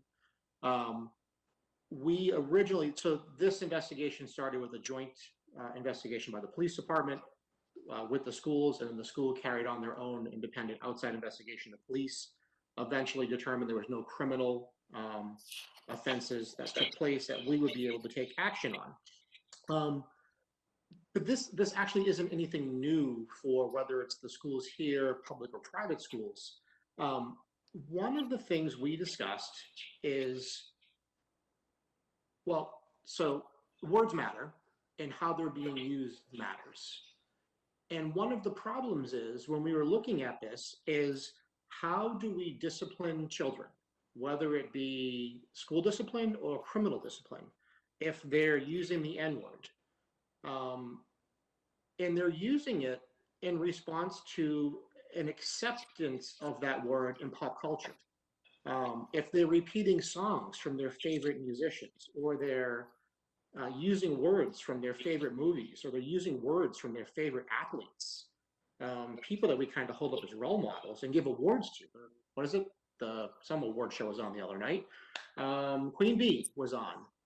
And it used to be that you would think that the N-word was only used in the gangster rapper, Lil' Kim era of things. I'm dating myself. But, Beyonce, somebody who's embraced around the world. If you listen to her music, it's in there, it's accepted. We looked at a case where there was a group of girls who were singing a song by a popular artist that word was in, and they sung the full lyrics, and there was community outrage about it. So I guess it comes down to is how the words are used, and then how our kids get exposed to it are as simple as things that if you watch The Simpsons, Abu or Apu is a character of Indian descent that works in a like a 7-Eleven type shop. Smithers is the nuclear power plant's assistant. He's gay, and they stereotype those people. So those are kind of where acceptance of the stereotypes and the words creep in. But us as a group, as police, as educators, they're certain they'll listen to The Simpsons and Beyonce before they'll listen to me. So how do we tell them it's wrong while they're seeing the people they believe are the best people in the world or the most right people in the world are freely using or expressing these things? So like I said, loaded question, but that did come up as part of our investigation. We were kicking that around in the office. So what I also wanted to talk about was the shootings in Georgia. Tragic and horrific case. 8 people, I believe, were murdered. But more specifically, I wanted to talk about the sheriff's captain and how that relates to policing in general. If anyone saw the news today, I originally saw it this morning when I was at work, and it says the sheriff's captain said that the shooter had a bad day. And it was implying that these deaths were meaningless or were less valued. And the problem is that it's not true. It's not accurate. It's not what he said. Why I was yelling at the television just before this meeting is I watched the news clip, and it showed him that 3 seconds saying this individual had a bad day. Most people, most media outlets wouldn't show it, but most people, if they took the time to watch the entire interview, what he actually said was this suspect was interviewed by our investigators, and he disclosed having mental health problems, a sexual addiction, and that he equates the relation of the two tied to these massage parlors. And that day he was having a particularly bad day, which led him to shoot a whole bunch of people. It's not what was reported on the news. And the problem I have with that, this is a recurring thing for people in the policing field, is that it's inaccurate, it's misinformation, it's not what he said. And it's done by groups, it's done by the media, it's done by politicians who their goal is to divide us, divide the police and divide everybody else and pit us against each other. I've had so many conversations with people from this group that it's my personal belief that when you take the best of what policing has to offer and you team them up with the best of Black Lives Matter, you team them up with the best of the Asian community, you team them up with the best of the Hispanic or Latinx community, the best of the gay community, that's how we make positive steps and progress forward. But we're never going to get there if we continue to allow the media, politicians, and interest groups to benefit by dividing us. It's just, it was a terrible thing to see, because they're essentially, in my opinion, they're exploiting the tragedy, the death of 8 people to further their own agenda. I also ask that people, if you see somebody say something like that, consider yourselves in your professional roles. Now, in my role, I've spoken to the Salem News. I've spoken to the Select Board. I've spoken to this committee. I sat in a trial that my testimony was broadcast live over 2 days on Crime TV on a trial. There's a difference between that and the national news media, professional journalisms are camped in front of you, asking you questions. You're outgunned, you're outnumbered, and you're probably out of your league. It's really, really, really easy to for that to go sideways. I'd also mention that I know there are other issues. There's a talk about a T-shirt and all that, and what his political beliefs and persuasions might be. Those are obviously issues. But specifically, when I saw this, when I see people, facts and accuracy, they matter. And that it doesn't matter if it's the police reporting to the public, or the public spreading to other members of the public, or the media spreading to the public. Facts and accuracy, they matter. I've had this discussion multiple times with Steve Bartha and now the former chief of police, that in policing, when we muck it up or we get it wrong, the best thing we can do is own it, be honest and transparent about it, learn from it, and move forward. But it puts us at a disadvantage when the bad was made up to begin with. And then on the flip side of that coin, when we get it right in policing, what we should be doing is looking for how we can actually do it better. My second complaint about the media coverage is that most of the committee members know, so my experience as a criminal investigator for 12 years, the vast majority of my job was to deal with sexual assault victims, human trafficking victims, child sexual abuse, and child exploitation. That's the majority of what my work was. It doesn't matter if you watched Fox News or you watched CNN. There wasn't a single mention about the sexual servitude of these women that are working in these massage parlors. I can, from my personal experience, I can absolutely guarantee, I can tell you, no woman ever wants to have sex with 10 random men a day forced upon her and not get anything. Sometimes get pennies or get some drugs or get some food or get some place to live. That doesn't happen. These women aren't doing this because they want to do it. Nobody, from yesterday until today, nobody reported on that. And I think that was a huge, huge opportunity that was missed. We have massage parlors here in Danvers. We have worked with, and we've had this discussion before.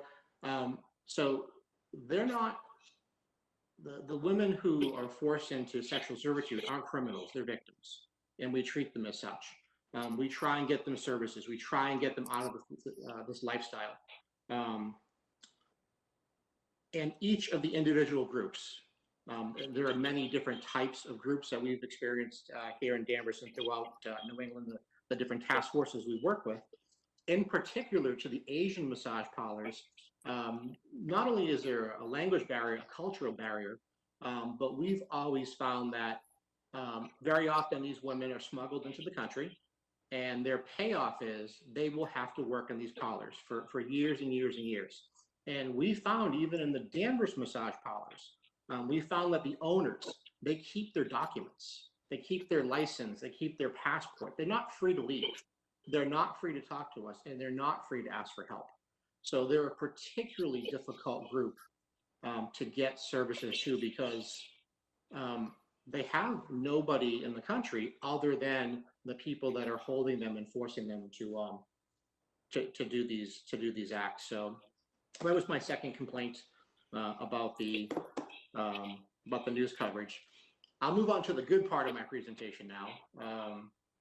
I said, well, I signed up a couple days ago for a training. It's going to be live and in person.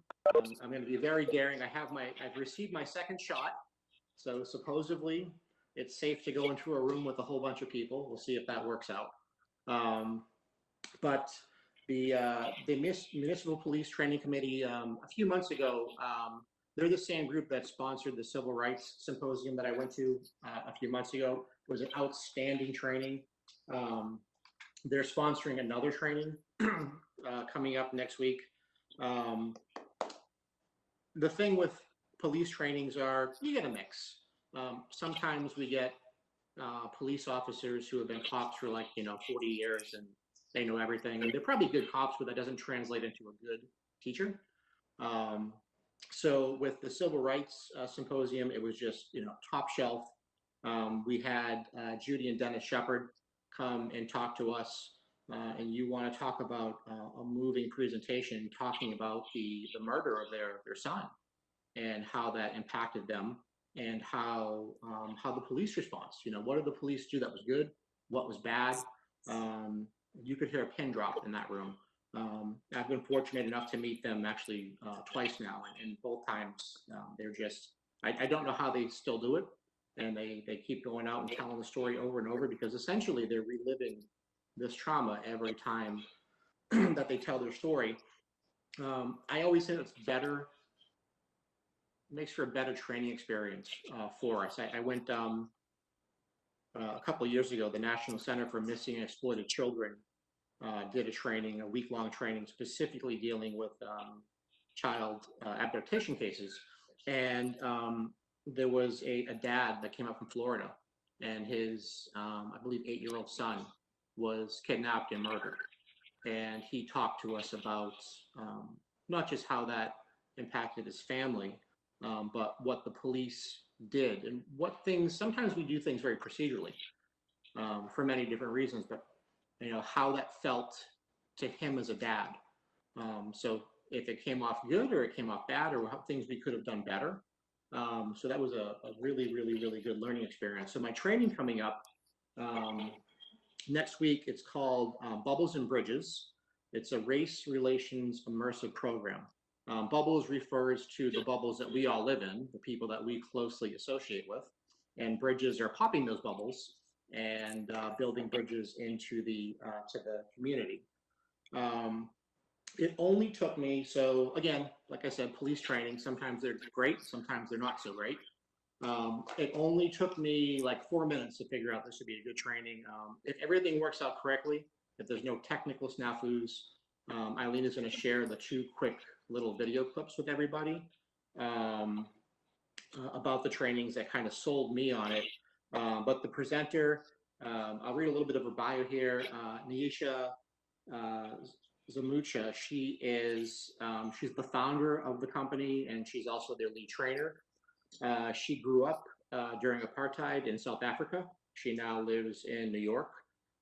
She is a former ambassador in America for the entire continent of Africa as Miss Africa USA. She has been featured in Forbes, and she also is fluent in 5 languages.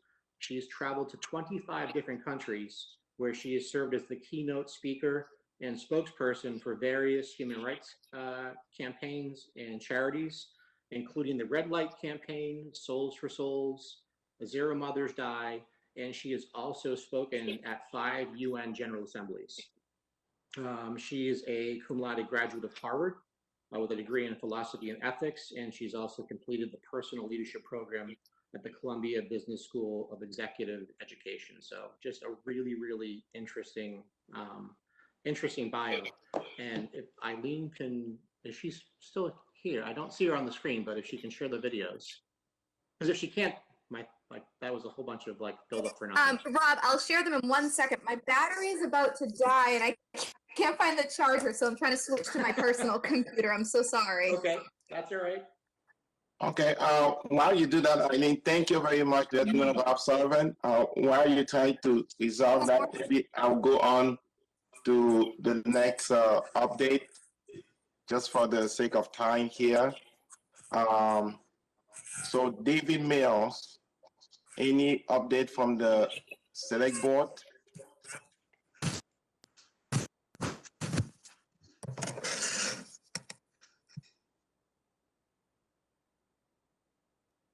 David is still, Yes, sir. yeah, I can hear you now. No, nothing in particular. I continue to experience the select board as being totally supportive of anything and everything that this committee does, but there's nothing particular this month or reporting period. Perfect, thank you. Pastor Voigt, any update from the Interfaith Partnership? Is he still on? I think we may have lost Pastor Douglas Voigt.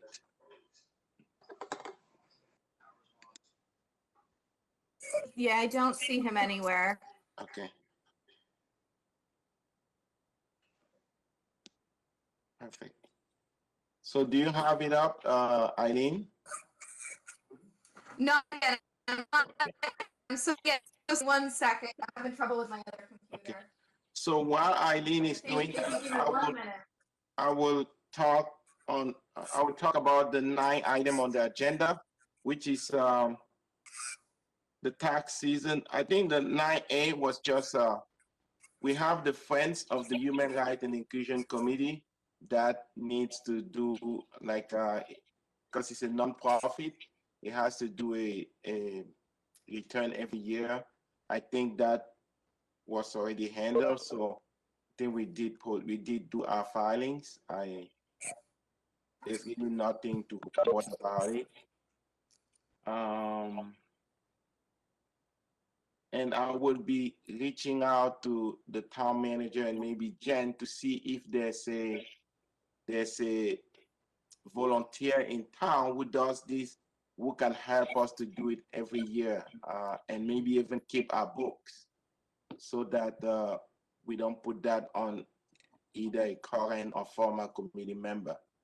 So that's something that I will be suggesting to the town manager. And Eileen, I see you back. You want to comment about the conflict of interest training? Yes, sorry about all those technical difficulties there. So I did email out biannually we have to complete the conflict of interest training. It's an online training that you have to do and get a certificate saying you completed it and all that. But this year we just need to acknowledge. So all I need everybody to do is read the summary of the conflict of interest law and sign the last page saying that you received it, you've read it, you agree to it, and send me that.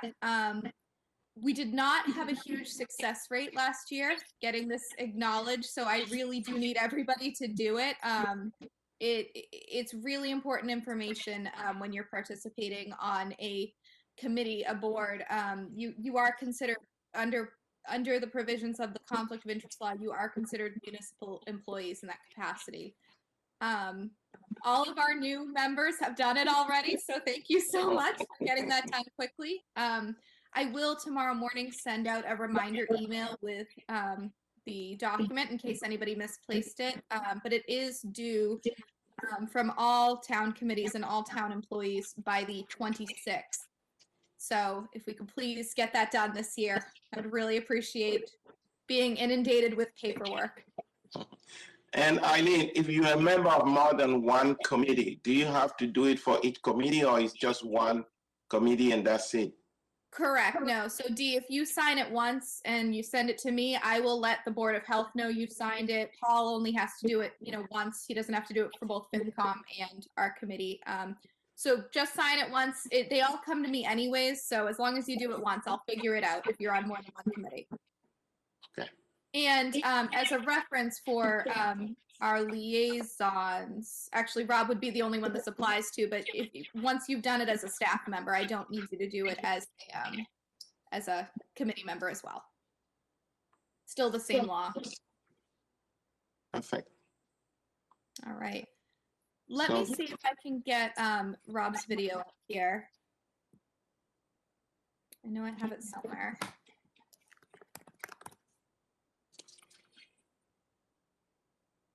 Dee, is now a good time to do it? Yes. Yes. Okay. 1 second.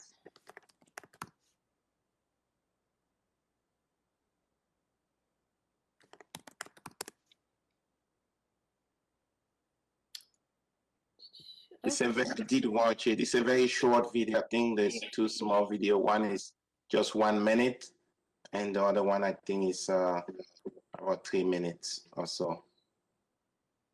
Yes. Yes. Okay. No, don't start yet. I'm not ready. Okay. And let me share my screen. Can everyone see that? Yes. Okay.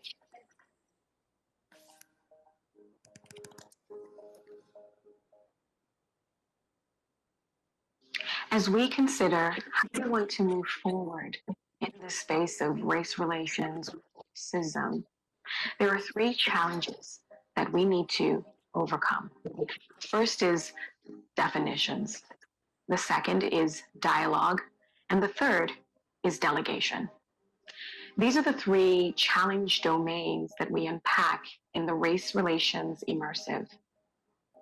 In order for us to address this very old problem, we are going to have to adopt new answers, new solutions, new perspectives, and have an entirely new approach. Because if we don't want to repeat history, we are going to have to do something that we've never actually done before, which is to change the narrative.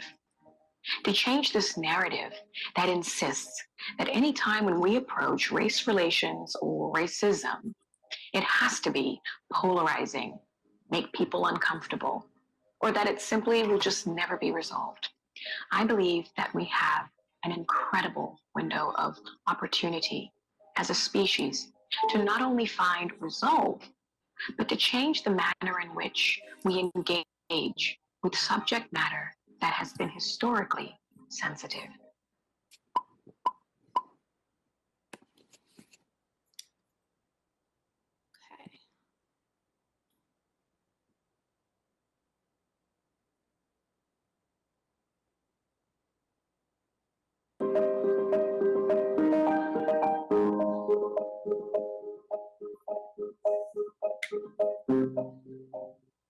When it comes to race, I see a lot of anger, frustration, and finger pointing, all rooted in bad history, miscommunication, and imposed projections. Yet through that, I still see a great amount of potential. There's just a lot of misunderstanding with what it is, one, and then two, how to identify it, and then three, what to do about it. And I also think it's dangerous to categorize it as something that is just about Black and white. I think what racism is really about is a lack of interaction. When I was growing up, I lived in pre and post apartheid. I saw right before my eyes a government change from having legal separation of races, different bathrooms, different schools, to being a kid in the 3rd grade that was integrated into a school system that typically only catered to white students. I naturally, as a kid, became really good friends with a white girl. She invited me over to come play Barbies. She asked that I enter through the back door because Black people entered the house through the back door, and told me that I'd have to be gone by 5 o'clock because when her dad came, he wouldn't be happy with me being there. I remember that being clear. I am different, and that some people see that as a bad thing. It's probably more painful to think about today. Like a lot of people, I saw the footage of what happened in Charlottesville. And I think what hurt the most was seeing something that I saw with my own eyes in real life, not on television. Words that were filled with prejudice, words that were filled with hate. It made me sad. It was so much more than just criticizing a group of individuals that don't like another group of individuals. I felt like I was taking a step back in time into my childhood. And I think I realized that for the first time I've actually suppressed these feelings for a long time, because it wasn't until this year that I actually had a conversation with that friend of mine who we're still really good friends. What makes me mad is when people just don't understand what's on the other side of that kind of hatred. So if you know and understand what it's like to discriminate someone because of how they look, on the other side of that is unlimited possibilities in friendship. And I remember seeing Nelson Mandela go out of jail. I remember seeing him being inaugurated. These are very clear memories. I also remember the 1995 Rugby World Cup. This was a sports event that unified so many people. It was such a beautiful time to be in South Africa. I was there at Nelson Mandela's memorial, and I think about what I've seen with the world today. And when I think about those things, I think about how much potential we have living in that world and then coming and living in the United States and having the experiences that I've had here. There's perspective. I have a unique perspective about racism because of my true and real life experiences in South Africa. We get caught up in labels and we get caught up in the problem so much that we don't focus on the solution. So I think when we think about racism and solutions and we feel hopeless, I think opening up dialogue is really easy to do. I don't think it has to just be in some massive public setting with a huge audience. It doesn't even have to be on your social media platforms. I mean, how much of what you're actually saying on social media is authentic and true to what you really think and believe. As simple as just in your grocery store, in your community, in your workplace, having conversations with people that you maybe prejudge and you just don't like because of some narrative. And dialogue is the best, I think, solution for racism.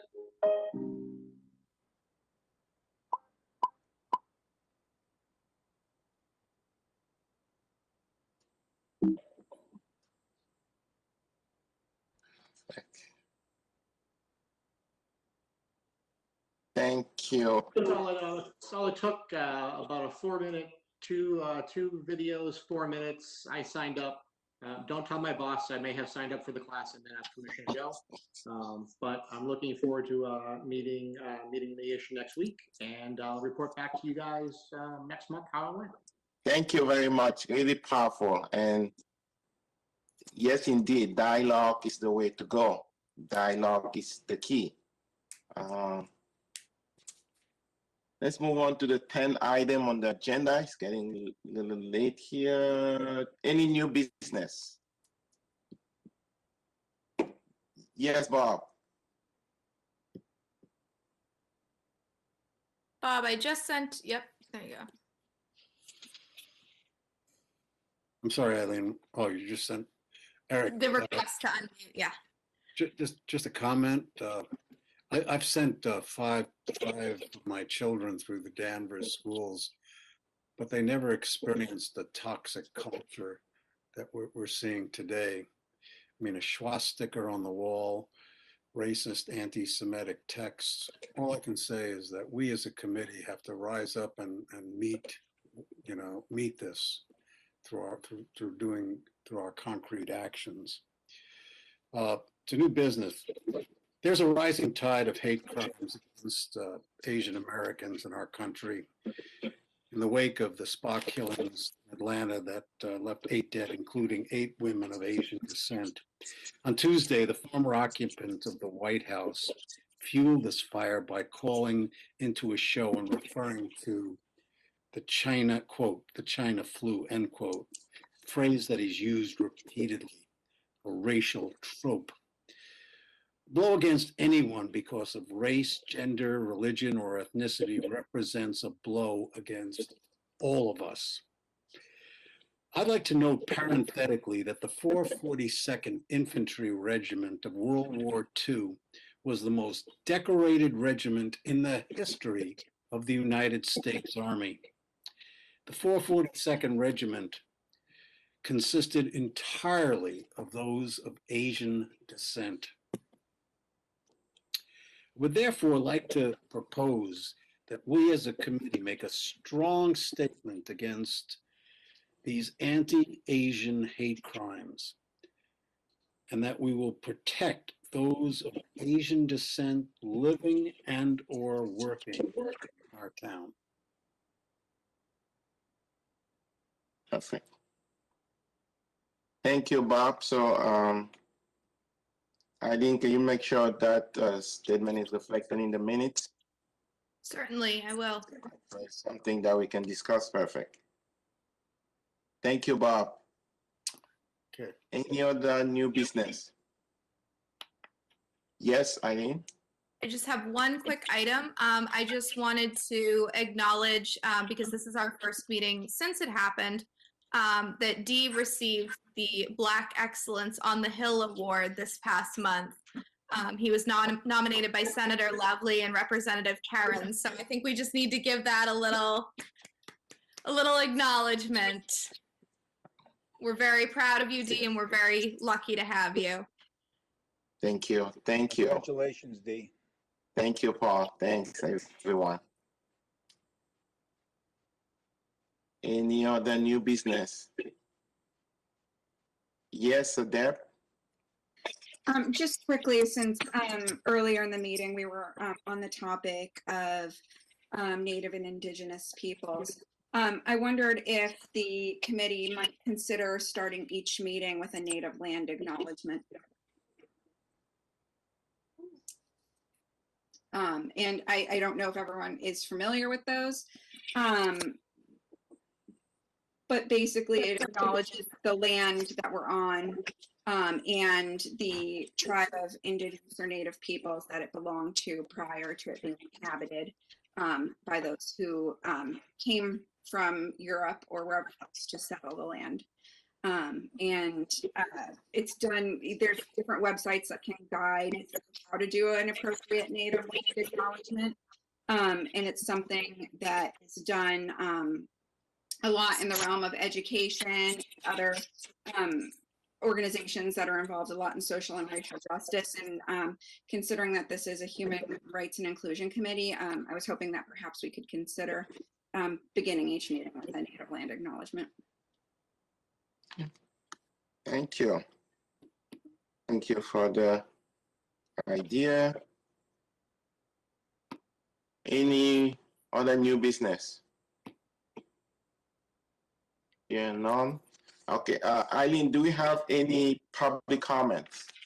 No, it does not look like we received any that I can see. So I think we are all set there. Thank you. So that concludes our meeting for tonight, long meeting. Thank you all for sticking around. And for the millions of people watching at home, thank you for staying with us as well. I would need a motion to adjourn. Motion to adjourn. And that was a motion to adjourn by Bob. Any second? Second, Dave McKenna. Second by David McKenna. So I'll just go down the list of members. Bob Gamer. Approve. Deb Jesuazo. Yes. Bill Gunn. You can give us a thumbs up, Bill, if you want. That works too. Thank you. Donna Hopkins. Approve. David McKenna. Approve. Paul Pollack. Approved. Kristen Perkins. Approved. Amanda Sims. Approve. And I'm approved. Thank you all. Good night, Danvers. And we'll see you next month. Thank you. Good night, everybody.